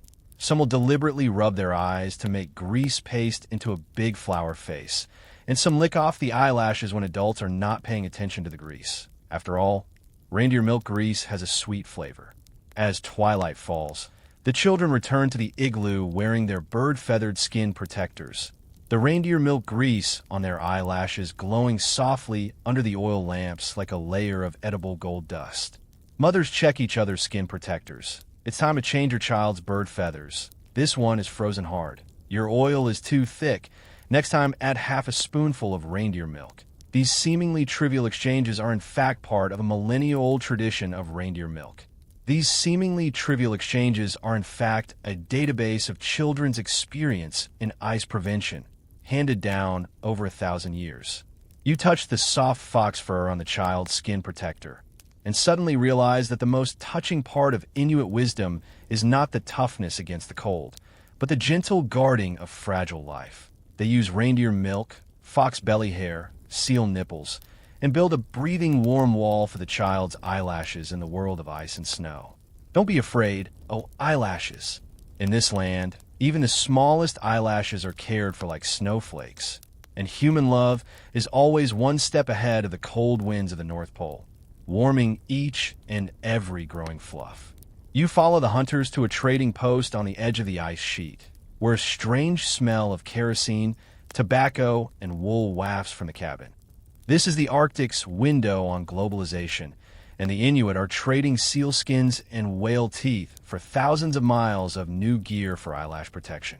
When you see the yellow jar of cream on the shelf labeled Vaseline, you suddenly realize that the winds of trade have blown the wisdom of eyelash protection into a transcontinental relay race. Mainstream historical knowledge. In the mid to late 19th century, industrial products brought by European whaling ships profoundly changed the Inuit system of eyelash protection. Archaeological discoveries show that metal tins of grease and glass snow goggles appeared on trade lists in 1875, and the Inuit soon discovered that metal tins were more frost-resistant than seal bladders, and that glass goggles transmitted light 30% better than Mica lenses. Point one, the most revolutionary of all was Vaseline, the first of its kind. The most revolutionary was Vaseline, a petroleum extract that remains semi-liquid at minus 20 degrees Celsius and was initially used as a miracle ice cream. But they soon discovered that Vaseline lacked the natural antifreeze proteins found in animal fats and oils, and at minus 35 degrees Celsius, it would clump together, scratching eyelashes instead. But instead scratch eyelashes, so invented the mix and match method. The bottom layer of Vaseline to lock water, the surface layer covered with a thin layer of reindeer fat, both waterproof and flexible. Knowledge so cold it could freeze a ship. You thought trade only brought industrial goods? Chinese silk, which the Inuit traded for carved walrus tusks, was made into an eyelash ice liner. The fiber structure of silk is finer than that of animal skins, creating a miniature layer of warm air on the inside of the skin protector, which is comparable to the windproof lining of modern down jackets. Windproof lining. What's more, they found that the British sailor's copper nautical compass shell can be transformed into an eyelash ice melter. Warm up the copper shell with body heat. Gently close to the eyelashes, ice crystals will be due to the copper's high thermal conductivity quickly melted, more than traditional hair melting ice, 5 times more efficient than the traditional. Although the principle is similar to modern people with coins to melt frozen eyelashes.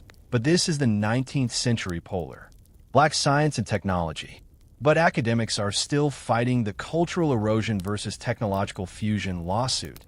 One school of thought laments that the introduction of Vaseline led to the loss of 70% of the traditional grease recipe.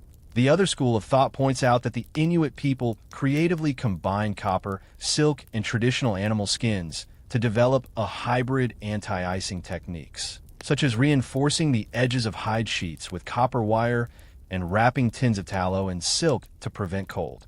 Temperature brittleness, a clear survival innovation in the early days of globalization. Which side are you more in favor of? At the moment, the hunter is rubbing Vaseline and reindeer tallow together in his hands. See, does it look like the creamy ice cream you city folk have? But this stuff will make your eyelashes tap dance at minus 40 degrees. Next comes the famous trade defense scene. The old hunter pulls a brass locket out of his buckskin pouch, an English item traded for 3 seal skins, with the inside of the lid engraved with the head of Queen Victoria, but with the head of Queen Victoria engraved on the inside. Queen Victoria's head, but was used to hold a mixture of grease. He dips a brass eyelash comb, originally a British captain's hairbrush, into the paste, and the teeth of the comb touch the lashes with a crisp clink. Listen, it's the sound of metal saying hello to ice. Even better, he modified the thin slits of his glass snow goggles with seal-banded cords to make them adjustable, modeled after the focusing structure of British telescopes. Widened in summer and narrowed in winter, 10 times more flexible than the original snow goggles. You notice that the Inuit teenagers at the trading post wear eyelash alarms converted from rifle cartridges. The cartridges are pierced with a hole to hang from skin guard, and the weight of the eyelash increases when it freezes, and the cartridge strikes the cheek and makes a rattling sound. More than the old bird feather alarm is much more fashionable. The teenagers showed off, but was knocked on the head by the old hunter. Don't be proud. Last year you used the shells as a comb, and almost poked your eyes out. And here's a detail with a spitball. The Inuit nicknames for exotic objects are full of survival wisdom. Vaseline is called walrus oil that won't go bad. Glass snow goggles are called ice flakes that can't be seen through, and a copper comb was called the bone that bites. There have been hunters mistakenly use British hair wax as anti-ice cream. The result is that the eyelashes are as hard as steel wire. Blinking with a click sound was jokingly called Ice Field Robot. From then on, exotic goods test into the new rule. First, use the dog's eyelashes as an experiment, 3 days after nothing before daring to wipe on the human face. As you leave the trading post, the hunter's buckskin pouch contains an extra lump of Vaseline wrapped in grease-proof paper, and the brass box clinks at his waist. In the distance, traditional snow huts stand side by side with trading post cabins, like 2 civilizations exchanging eyelash-proof codes in the Arctic snow. Suddenly you realize that Inuit wisdom was never a closed ice cellar, but a flowing glacier, accepting snowflakes from the outside without changing its course to the ocean. In the twilight, the hunter uses a copper comb to apply mixed grease to you, and the coolness of the metal meets the warmth of the animal fat on your eyelashes, like an embrace between tradition and modernity. Eyelashes, don't be afraid. When human beings can rub together the Vaseline that comes across the ocean and the reindeer fat that has been passed down for thousands of years, and when the copper and the animal bones dance together on the ice field, even if the cold is long, we can find a way to keep our eyelashes from freezing and not forgetting where they came from. After all, in front of survival, all borders are melting ice. You hunker down in the warmest corner of the igloo and listen to the old hunter carve crooked lines into the caribou's shoulder blades with his bone knife. This is not just random doodling, but the Inuit's eyelash codebook for preventing ice. When he hands you the bone plate, his fingertips touch those engravings of varying depths, and suddenly he understands. In the Arctic, where there are no words, the wisdom that prevents eyelashes from freezing is a cultural gene that is engraved in the bones, sung in the songs, and kneaded into the eyelashes of every generation. Mainstream historical knowledge. The Inuit's eyelash anti-freezing inheritance system is the polar version of survival non-heritage. Archaeologists on Baffin Island have found a 1,500-year-old anti-icing bone with 3 rows of engravings. The first is a small figure holding a jar of grease, representing application. The second is a symbol of a circle around the eye, representing a skin guard. And the third is a cross of ice prongs crossed off with a slash, representing taboo. This pattern script was more straightforward than ancient Egyptian hieroglyphics and was specifically designed to record key steps. Even more important was the oral chain of transmission. Each family had ice-proof elders who were responsible for recounting the legend of the lash heroes around the fire on winter nights, such as the story of Grease Warrior versus the Ice Devil, so that children would listen to the tale and remember. Grease should be applied 3 eyelashes thick or the ice devil will get your eyes. Knowledge so cold it could freeze a recorder. You think heritage is only about talking and carving? The Inuit invented the eyelash anti-ice physical game, having children blindfolded and touching tins of grease made of different materials: reindeer bone, walrus ivory, copper, with their fingers to determine the corresponding seasonal use scenarios by temperature and texture. Even better is the anti-ice ballad, with a melody that mimics the cries of Arctic terns, but with lyrics that are a hardcore guide. Use deer grease 3 layers thick in winter, change seals thin as ice in spring, smear willow juice to prevent melting water in summer, and stock up on bear grease to fight storms in autumn. The pitch of the ballad has been specially designed, with the high-pitch portion corresponds to applying upper eyelashes, and the base portion corresponds to adjusting skin guards, which is equivalent to encoding survival knowledge into auditory muscle memory. But academics are still fighting the instinct versus education pen and ink lawsuit. One school of thought argues that Inuit children are naturally sensitive to icing on their eyelashes, and that inheritance merely reinforces instinct. The other school of thought has found evidence that, in one Alaskan tribe, children under the age of 8 must pass an eyelash icing test, correctly applying grease and naming the difference between 3 types of animal grease in order to gain the right to go out on their own, which is clearly an acquired education. Which do you believe more? At the moment, the old hunter is letting his grandson touch the grease jar blindfolded, and the little boy immediately shouts when he touches the copper jar, "It's for winter, because it's cooler than the bone jar." The old hunter laughed and showed his missing teeth.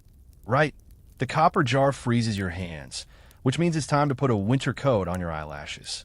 Next is the Cultural Heritage Live show. The old hunter hangs the engraved scapula on the dome of the snow house, and the light from the fire casts dancing shadows on the engraved marks. Look, this curve is the gesture of smearing grease, and this circle is the protective leather sheet. The cross lines are a prohibition against rubbing the eyes. He asked the young hunter to repeat the meaning of the pattern, and when he got it wrong, he tapped his head with a foxtail comb, dumber than a seal. Did you freeze into your eyelashes everything you were taught last year?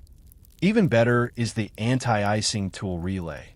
Each teenager, when he comes of age, inherits his grandfather's tallow jar, with the anti-icing mantra handed down by the family, actually tips on how to use it, engraved on the bottom of the jar.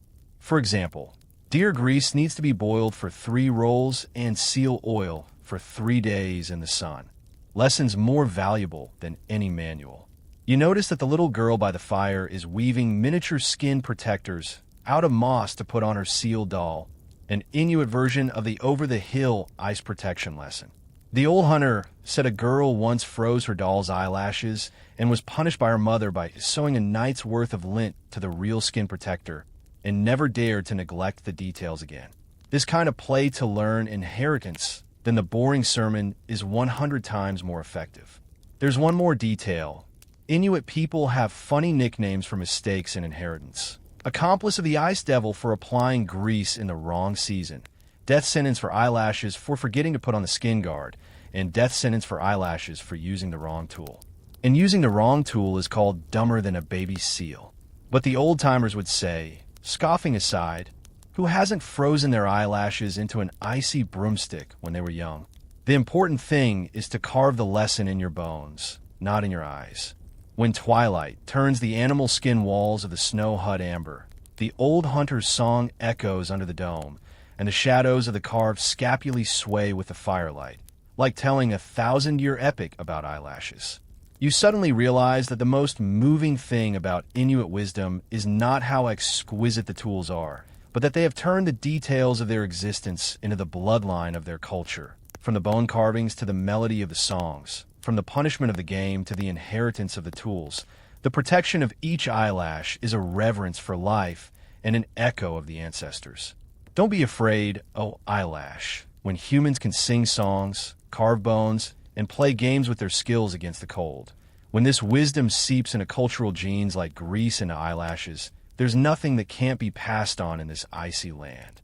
After all, in the Inuit world, the protection of eyelashes is not only to live, but also so that each generation can open their eyes see the North Star, which their ancestors have seen, sing the anti-ice songs which their ancestors have sung, and in the snow and ice, tell the story of life, eyelash by eyelash, one eyelash after another, down the line.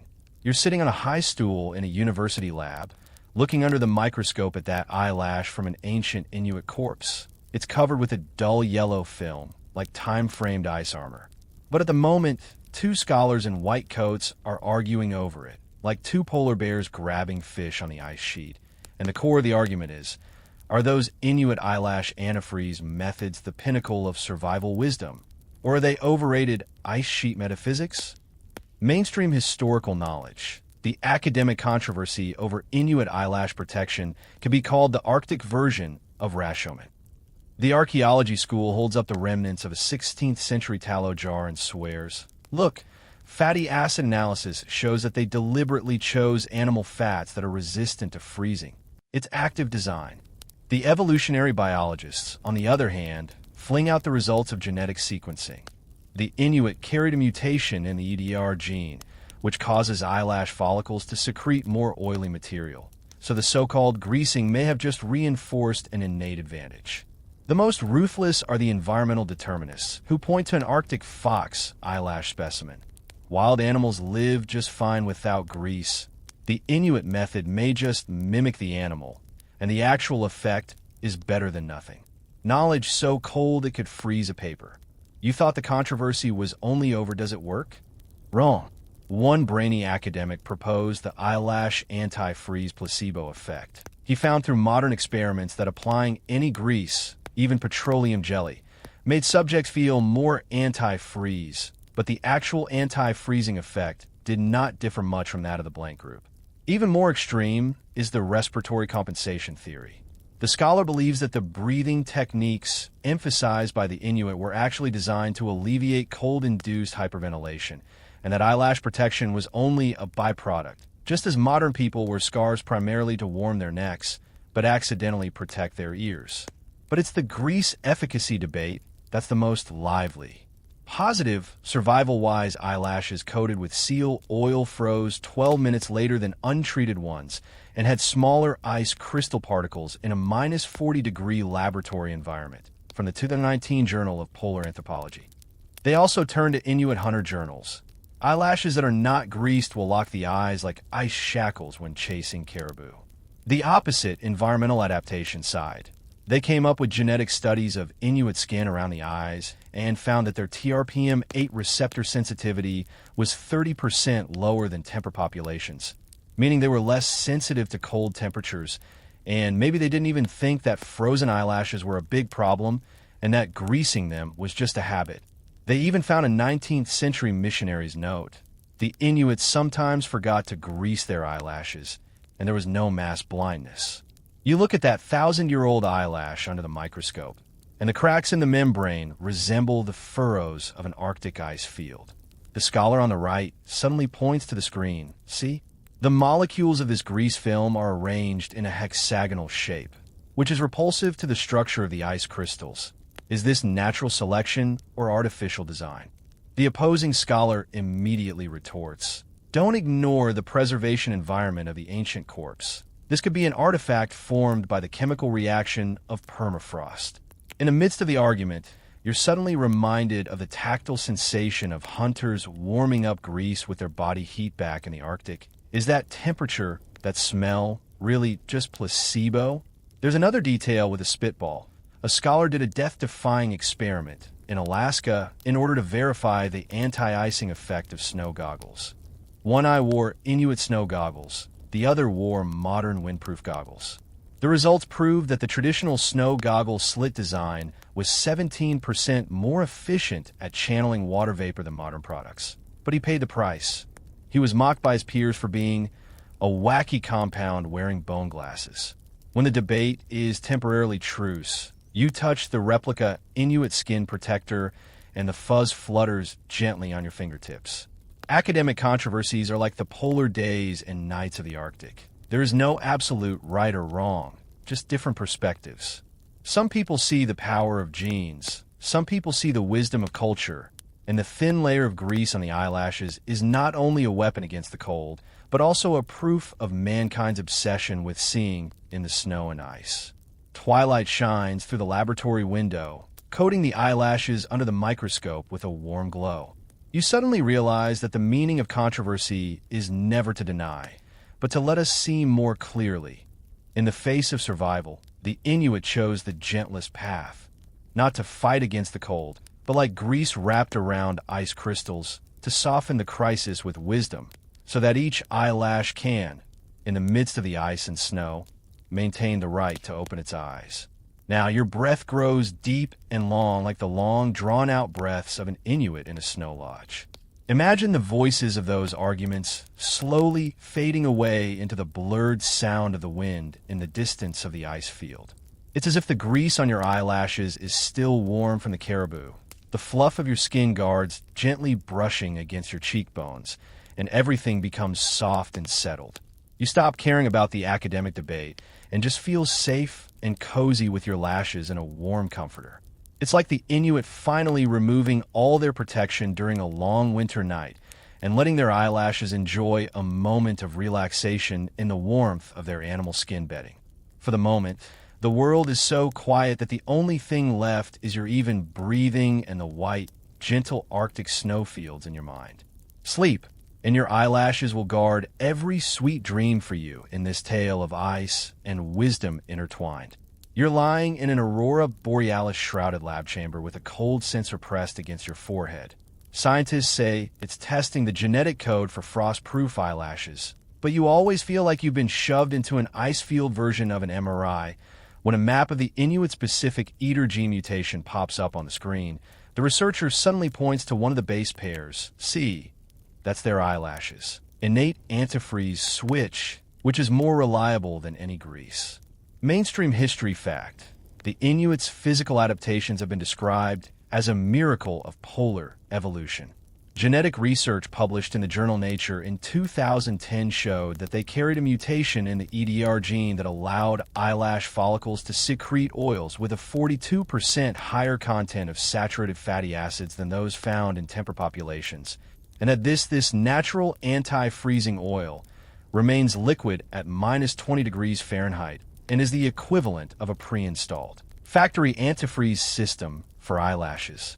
What's even more amazing is the TRPM8 gene mutation.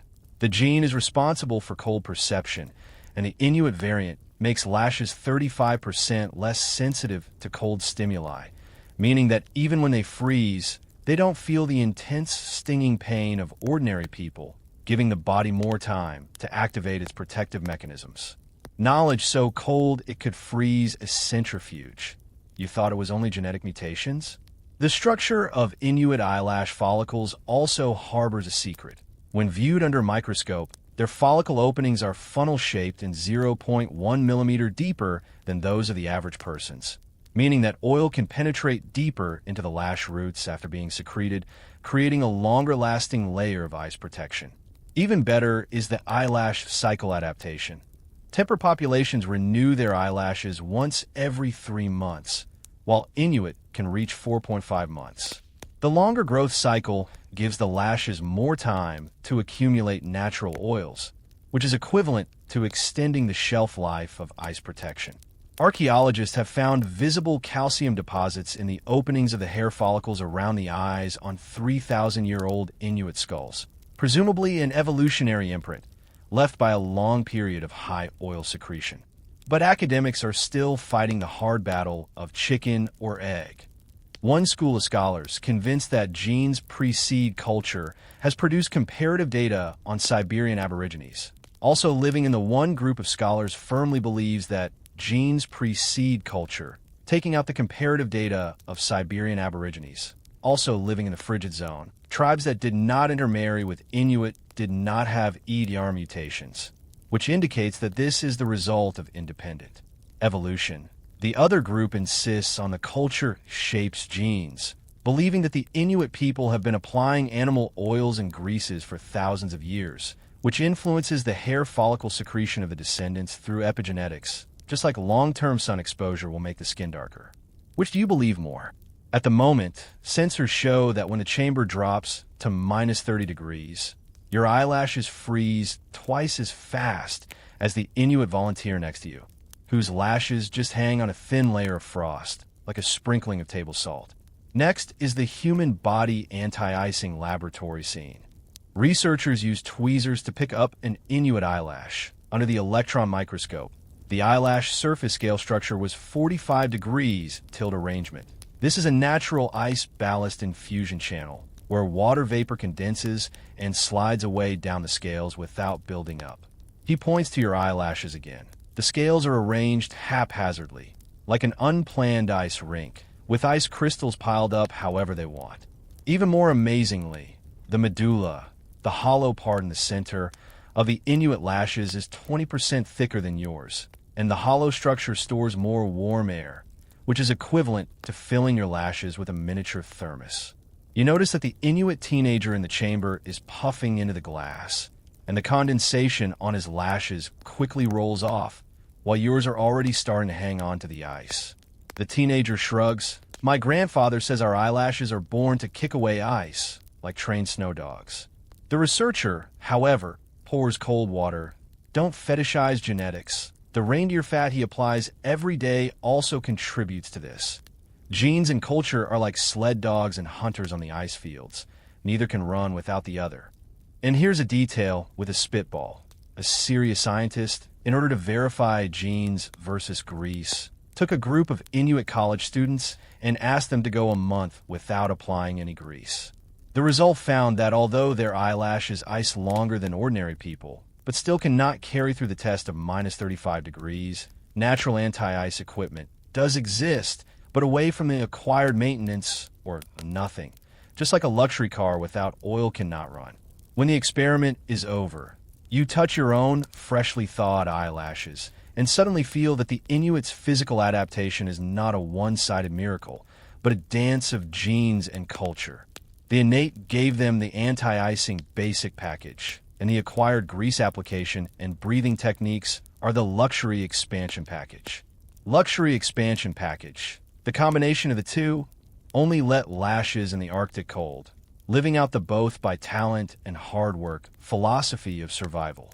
In the twilight, the northern lights are dancing outside the experimental chamber, like a colorful veil for the ice field. You suddenly realize that evolution is never an either/, or choice. Just like the Inuit eyelashes, both the natural anti-freezing gene and the acquired wisdom. In this white wilderness, the relationship between human beings and nature is never confrontation, but rather you have me, I have you, and together we write the epic of survival about. The relationship between human beings and nature in this white wilderness is never a confrontation, but one between you and me. You're trapped in an ice crevasse by a sudden blizzard, winds instantly gusting to 30 meters per second, and snow particles hitting the skin guards like machine gun fire. Not just any Arctic cold, but extreme weather known to the Inuit as the ice devil's roar. At the moment, the regular grease on your eyelashes is freezing as fast as the eye can see, and the hunter has pulled out the ultimate anti-icing secret, hidden in the sole of his buckskin boot, which smells like seal entrails that have been marinating for 3 years. Mainstream history fact: the Inuits' extreme weather protection system was a nuke-level upgrade of survival wisdom. Archaeological discoveries have shown that at the site of a 500-year-old storm shelter, a double-layered skin protector was unearthed, polar bear skin on the outside to resist wind, reindeer fur on the inside to keep the heat in, and a layer of seal guts in the middle to keep the water out, and that this kind of sandwich armor could keep eyelashes from freezing to zero. Can make the lashes in minus 60 degrees, wind speed of 40 meters/second in the environment to adhere to 12 hours without ice. More critical is the grease cocktail formula. Polar bear blubber, reindeer brain marrow, seal blood mixed at a ratio of 3:1:1, boiled with the addition of Arctic poppy petals, natural antifreeze alkaloids. This paste will form an elastic film in the extreme cold, like to the eyelashes to wear a piece of anti-icing rubber coat. Knowledge so cold it could freeze a weather station. You thought extreme weather was only about gear? The Inuit invented the body anti-ice seal technique. using reindeer tendons to draw ice demon imprisonment tattoos on the forehead and cheekbones to reduce water vapor evaporation by compressing blood vessels around the eyes. The principle is similar to that of Chinese medicine acupressure points. More extreme is the respiratory pause method. In the most violent snowstorms, hold your breath and run 100 meters quickly, using a brief anaerobic state to reduce the exhalation of water vapor. Although it sounds like ice-holding contest, but in the diary of 19th century explorers. There are indeed Inuit hunters in the diaries of 19th century explorers did rely on this trick to cross the blizzard of death zone, at the cost of lungs that looked like frozen bellows. But academics are still fighting the science versus metaphysics battle. One group of scholars used hydrodynamic simulations to prove that the air sandwich of the double skin sheet reduces wind erosion and icing by 90%. The other group questioned the anti-freeze effect of the Arctic poppy, which is considered to be a psychological effect. Most lively of all was the sinew and cord sealing debate. Physicists scoffed, compression of blood vessels only makes the eye area more susceptible to frostbite, while Inuit elders brought out ancestral scars. Look, it's from freezing eyelashes in my youth without sealing, and it's truer than any thesis. Which do you believe more? Right now, the hunter is making crosshairs on your forehead with reindeer tendons, making your eyes bleed, and he yells, "Hold on, it's a safety pin for your eyelashes." Next up is extreme weather survival. Step 1. Grease overload. The hunter pulls a waterproof pouch made from a seal's stomach out of the bottom of his boot, and the ultimate grease inside is a dark purple color that smells like fish sauce mixed with rust. 3 coats. He picks out the paste with a bone cutter and glues it directly onto your eyelashes. Don't mind the ugliness. My great-grandfather saved his eyes during the Great Blizzard of 1889 with this, at the cost of not being able to smell the seals for 3 months. A burning sensation comes from the grease when it touches the skin. That's the Arctic poppy alkaloids at work, temporarily paralyzing the cold-sensing nerves. Step 2. Skin sheet stacking armor. He puts 2 layers of skin sheets on you.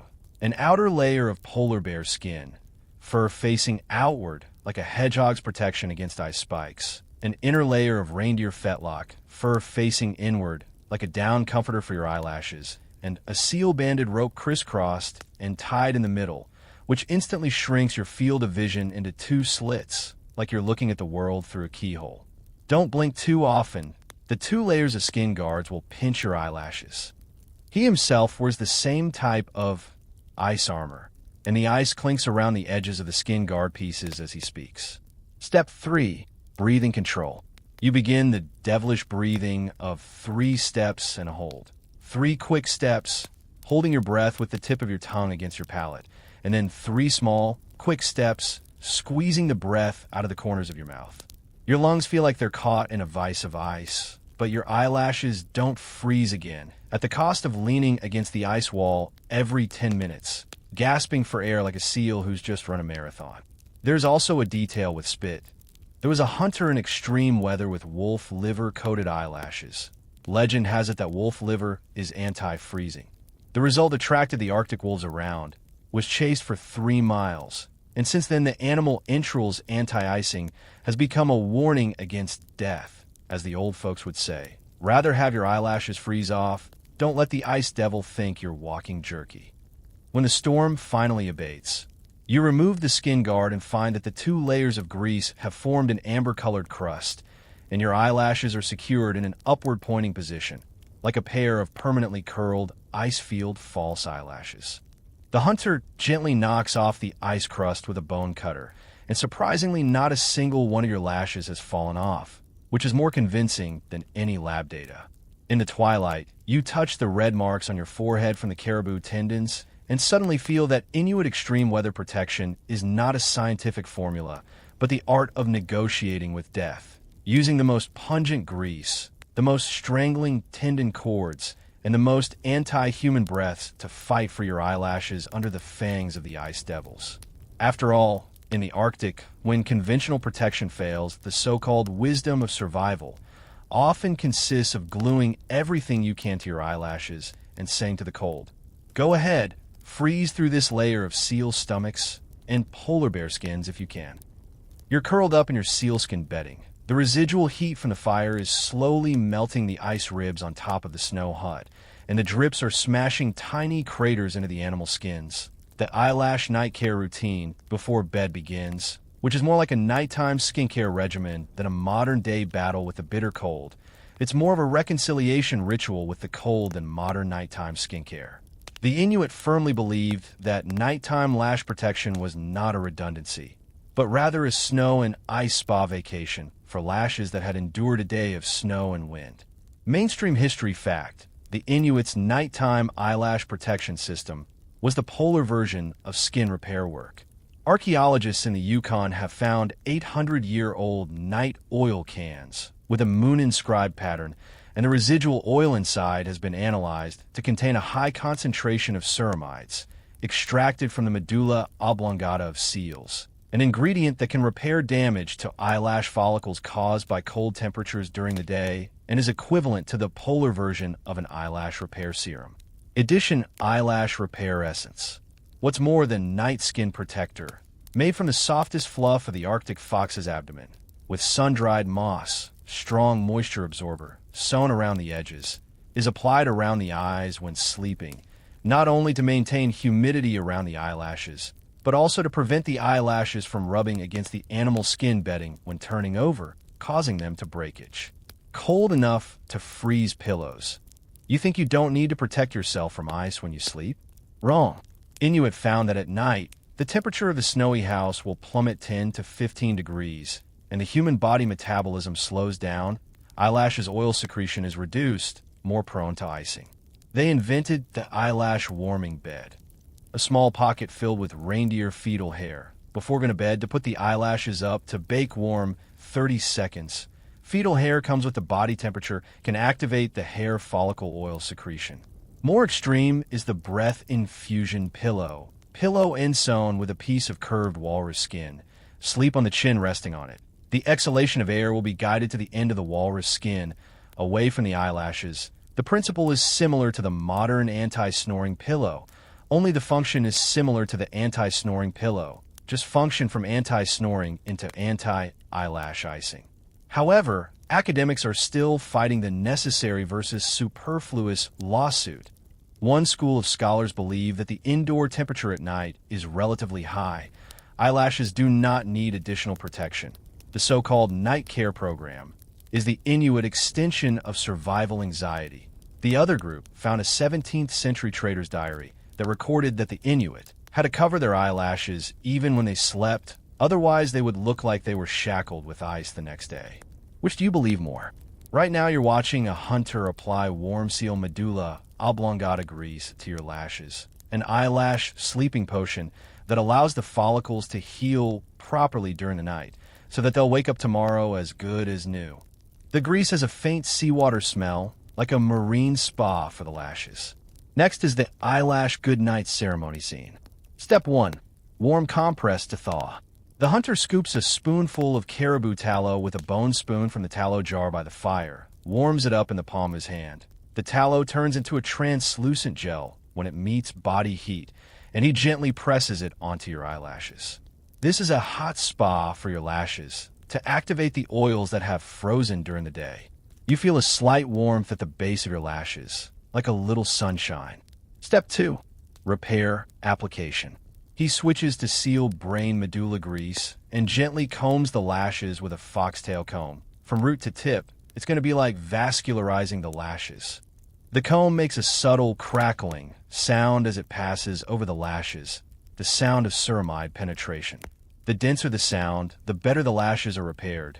Say the old-timers, like the sound of running water under an ice sheet, signaling that spring is coming. Step 3. Skin protection and sleep. He puts on a fox fur skin protector for you, this time without tying it tightly, just gently resting it around your eyes. You have to let your eyelashes breathe freely at night, but you need to have a warm room. The moss on the inside of the sheet has been soaked in reindeer milk and smells faintly of milk. The moss wicks away moisture from around your eyes, like a night nanny for your lashes. And here's a detail with a spitball. The Inuit have funny nicknames for night nursing mishaps. Failing to apply restorative grease is called letting your lashes starve. Forgetting to put on a skin patch is called throwing your lashes into the snow overnight and feeding your lashes poisonous mushrooms when you use the wrong grease. But the old folks would say, jokes aside, who hasn't woken up freezing in the night? Frozen eyelashes tug raw and hurt worse than getting pecked in the eye by a snowy owl.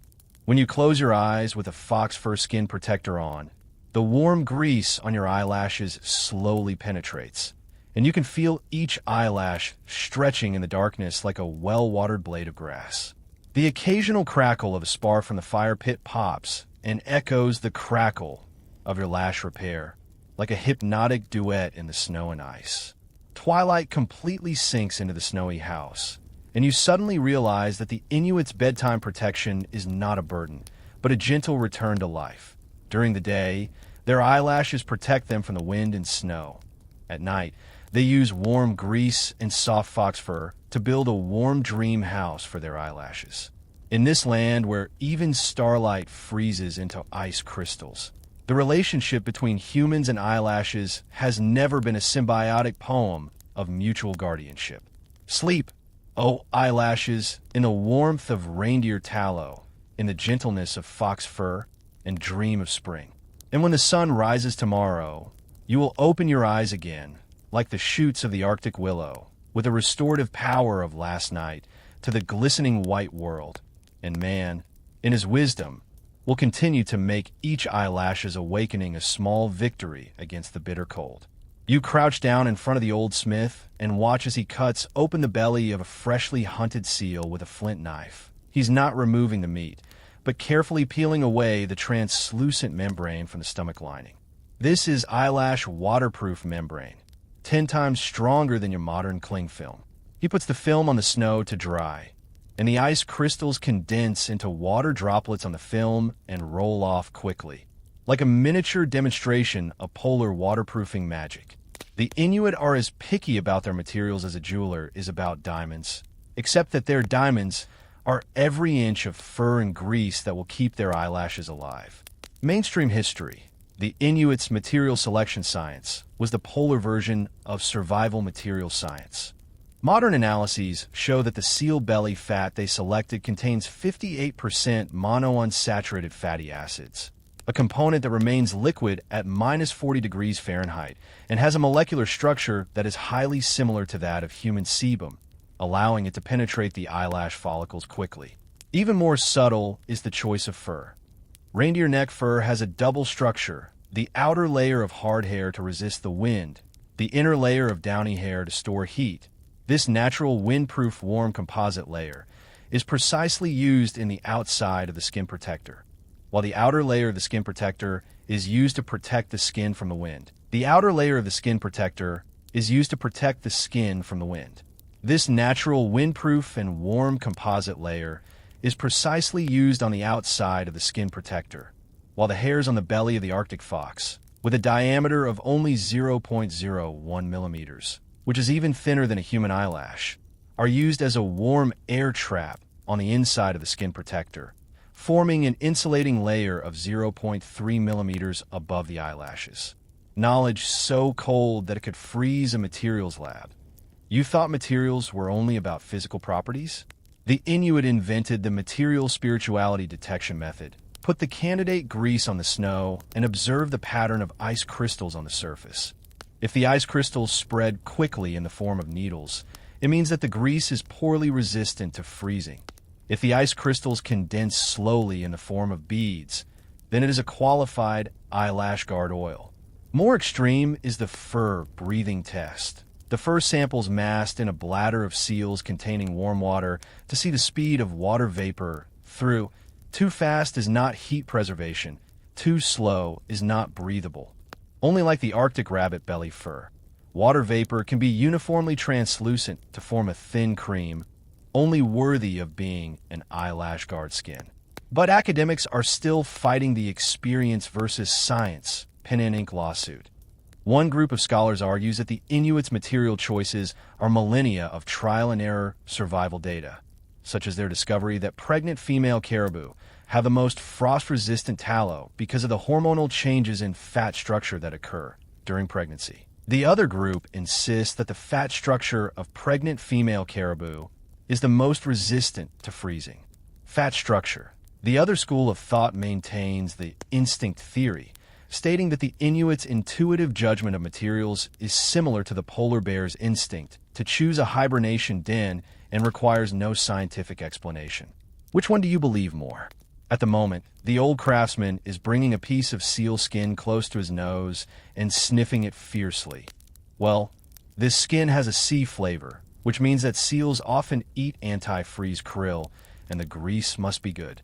This way of judging makes the material scientist next to him hold his forehead and laugh bitterly. But he can't refute it.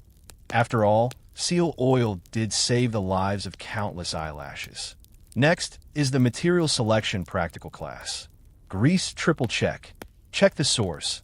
The priority is to choose the seal hunted in winter, the thickest layer of fat, followed by flour oil around the kidneys, pure and unadulterated, and never use grease near the intestines, containing digestive enzymes, which is easy to accelerate eyelash grease rancidity. Check the state. Good reindeer fat at -20 degrees should be frozen butter-like, can be easily scraped by a bone knife. If hard like a stone, it means that the fire when boiling over. If thin like water, it means that mixed with blood. Check the smell. High-quality seal oil should have a light seawater flavor. If there is a putrid smell, indicating that the oxidation has been coated instead of letting the eyelashes add to the frost. The old smith said, "Smell like rotten fish grease, more terrible than the ice devil." Fur forepicks. Pick parts. The outer layer of the skin protection piece must be used caribou neck hair, hard hair in the same direction, the best wind resistance. The inner layer must be used in the Arctic fox abdominal hair, the highest density of velvet, and never use the back of the hard hair. It will scratch the eyelashes. Pick the season. Spring fur does not work. Thinned down. Must be used in the fall before the change of hair, winter hair. At this time, the hair root oil glands are most active. Comes with anti-ice properties. Pick dead or alive. Priority with just hunted animal fur. Body temperature still exists. Oil has not solidified. The old craftsmen have tried to use the air-dried half a year of fur. The result is that the protective skin piece is hard like a block of ice bricks. Almost clip off the eyelashes. Pick the form. Good fur in the sun should show pearl luster, which is a sign of sufficient oil secretion. If the hair luster is dull, indicating that the animal was born malnourished, the fur is poor frost resistance. There is also a detail with a spit. Inuit nicknames for the material are full of blood and tears lessons. Oxidized grease is called eyelash killer. The wrong choice of fur is called ice devil's accomplice. There was a novice used wolf fur as a skin protector, but the barbs on the fur caught his eyelashes and ripped off half a row as soon as he opened his eyes. And since then, the wolf fur ban has become a stricter rule than the kindling protection. When the old craftsmen cut the treated seal stomach membrane into eyelash pads, you touch the translucent film and can feel the natural lines on it. This is the survival code left behind by seals traveling through the sea of ice.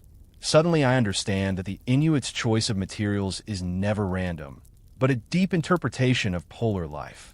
From the seal's stomach membrane to the caribou's neck hair, each material is nature's anti-ice instruction manual for eyelashes, and all humans have to do is to read and understand these codes, and then stick them around their eyes religiously. In the twilight, the old artisan hands you the finished sheet of skin protection, the skin just warm enough to fit in your palm.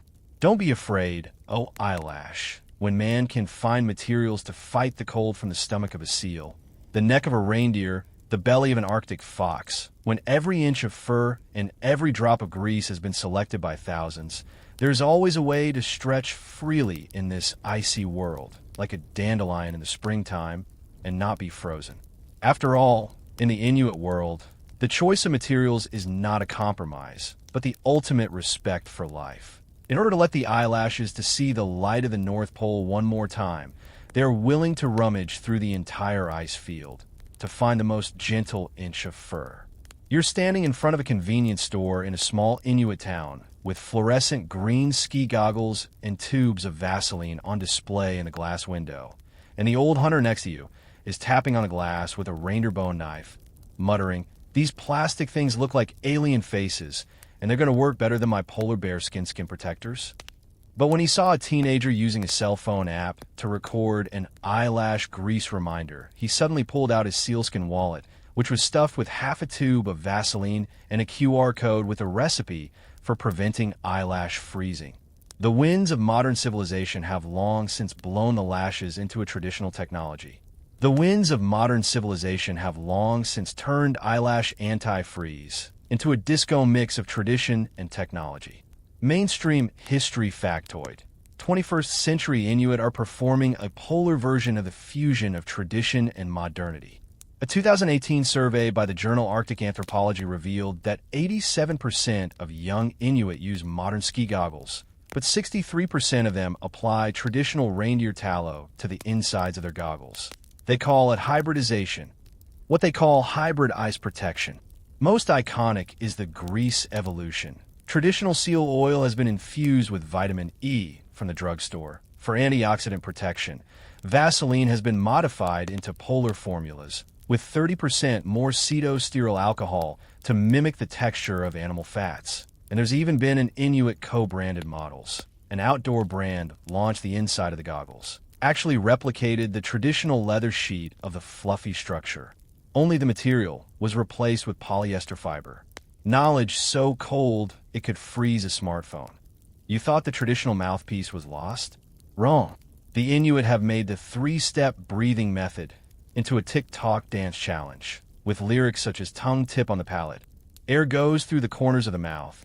Eyelashes don't freeze. The ice devil cries. Even better is the AR anti-icing guide. Aim the cell phone camera at the eyelashes. The app will real-time display of ice crystal condensation warning, and 3D animation demonstrates the traditional grease application techniques.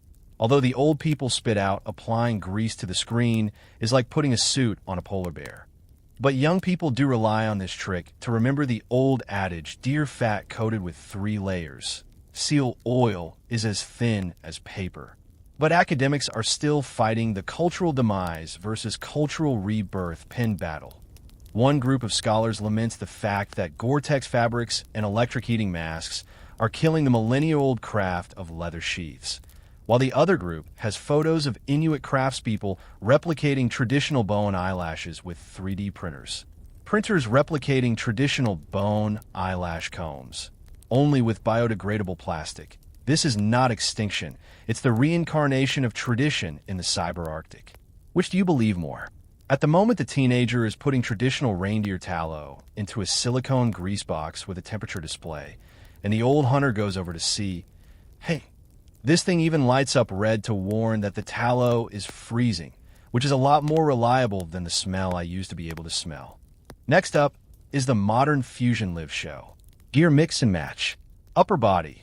The teenager is wearing a Canada Goose down jacket with a windproof mask, but the inside of the mask is sewn with reindeer tire hair pads given to him by his grandpa.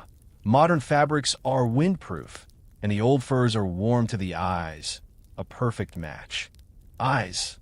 He wears Oakley ski goggles, but has an imitation seal stomach film, a synthetic lab version. On the inside of the lenses, 10 times better anti-fog than the original coating. It's my great-grandfather's recipe. Grease jar.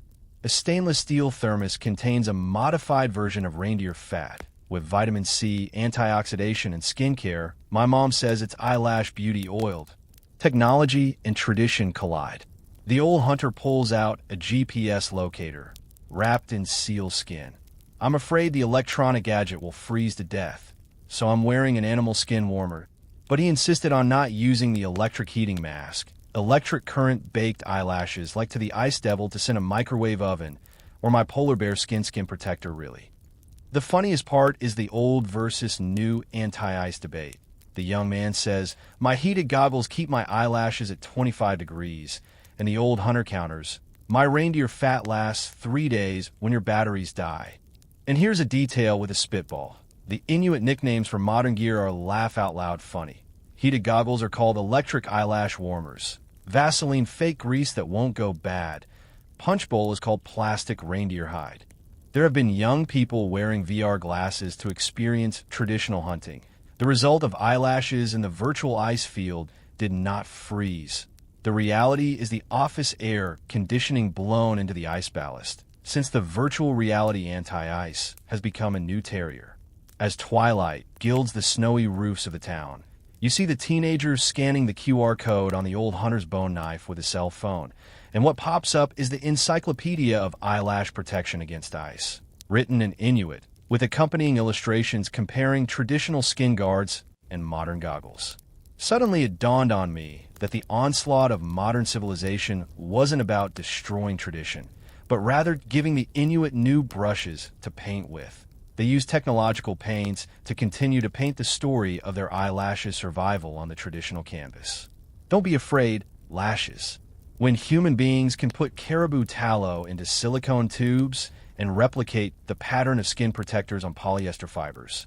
When traditional mnemonics become cell phone ringtones and ancient wisdom is connected to Wi-Fi, there is nothing that cannot be fused together in this icy land.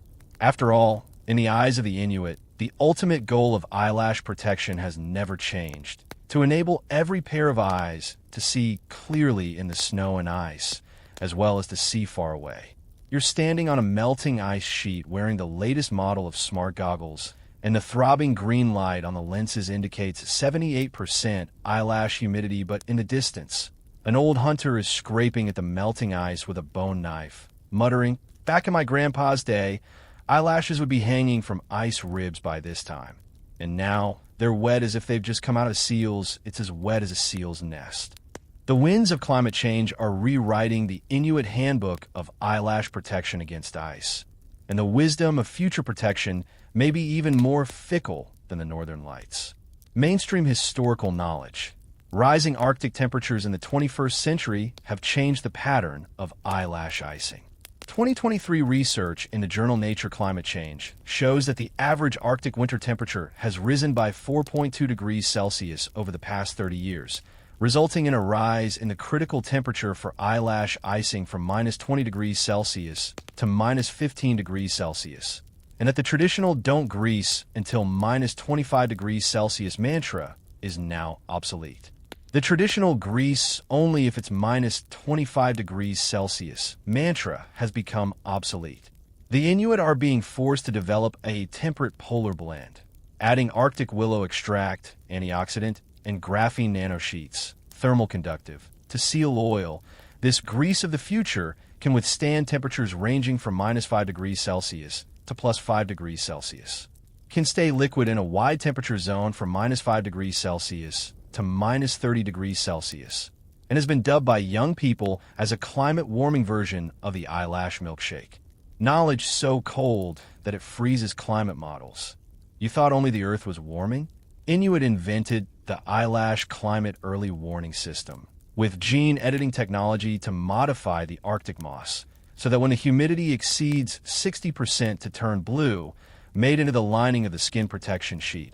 Look, the moss blue, indicating that the eyelashes to be rain faster than the cell phone weather forecast. Even better is synthetic antifreeze protein.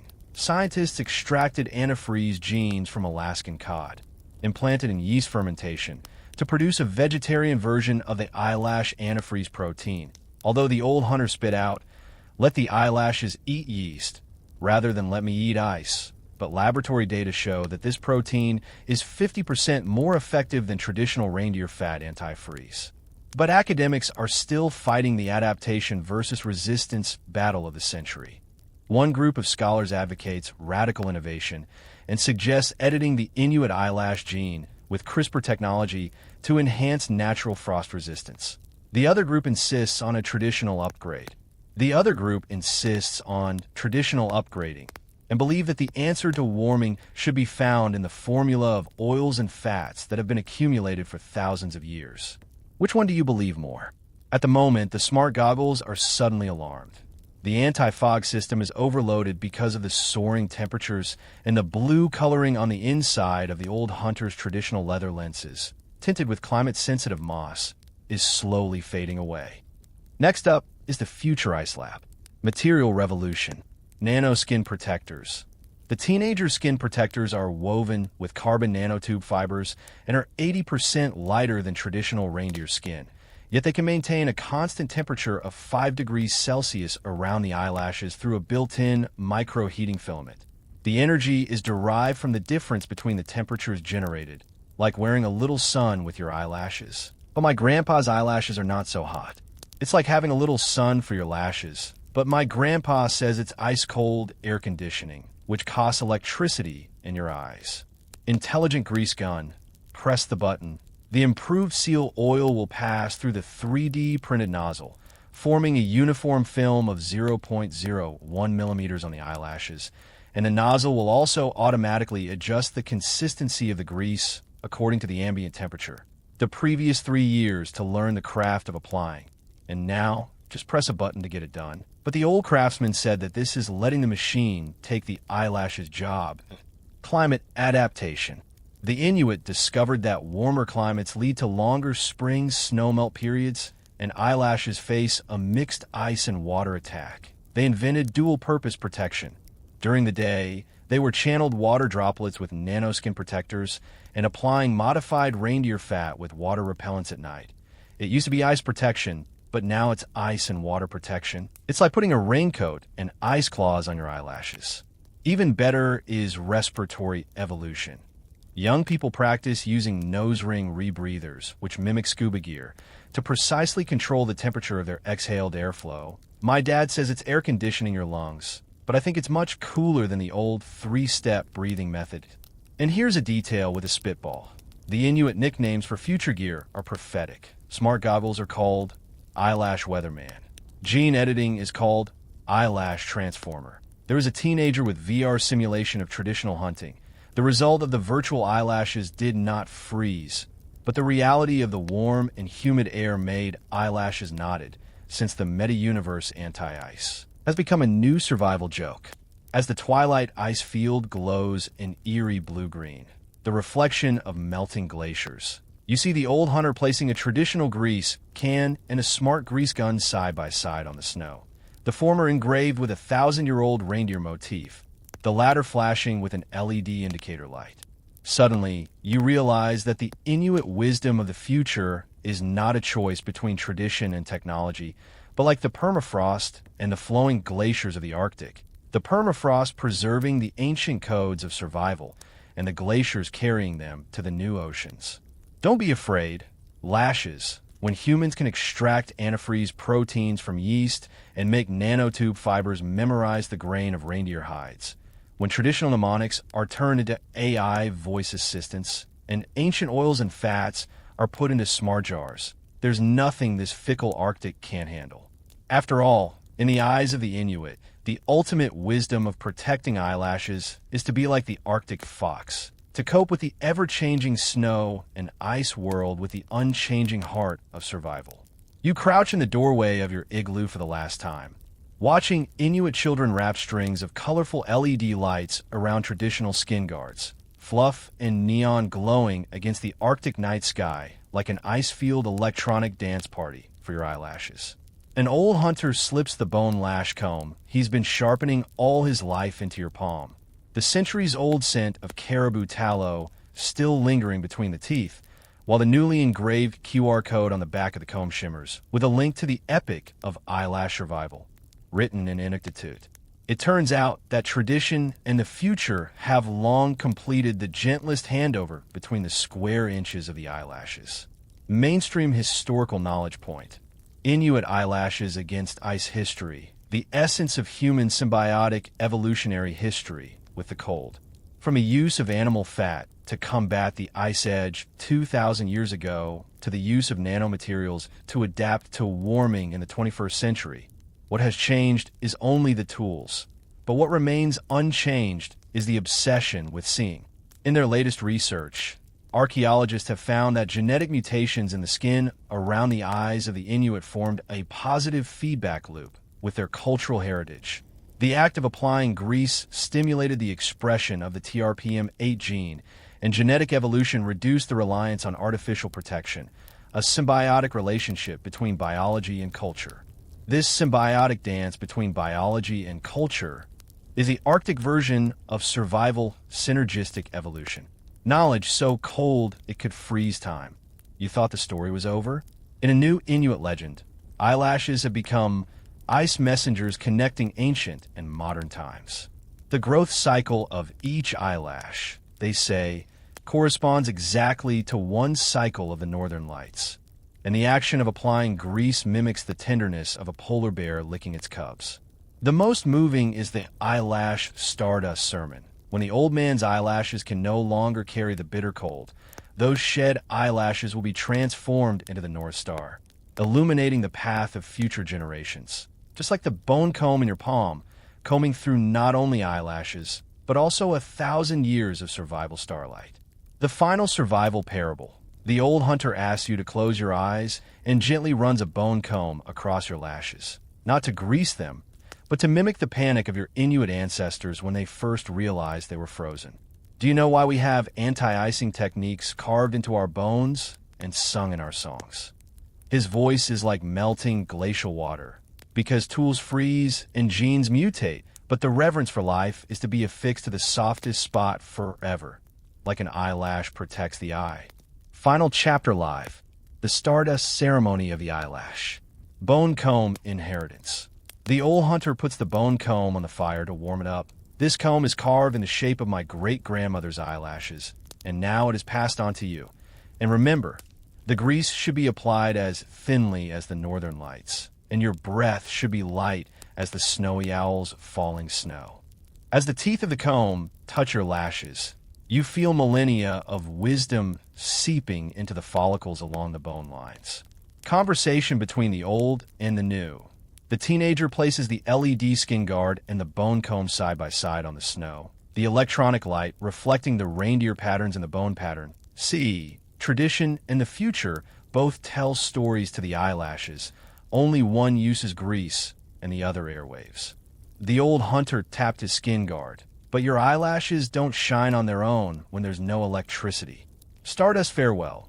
As you're about to leave, the old hunter slips a handful of young Arctic willow shoots and a small tube of lab-synthesized antifreeze protein into your buckskin pouch. Take both the old ways and the new gadgets with you, like eyelashes that remember the root as well as see the light.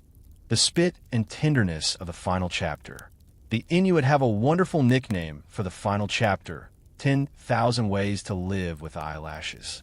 A scholar once tried to write a white book on polar survival with anti-icing tips, only to have the Inuits say, "Write it, but don't forget to write.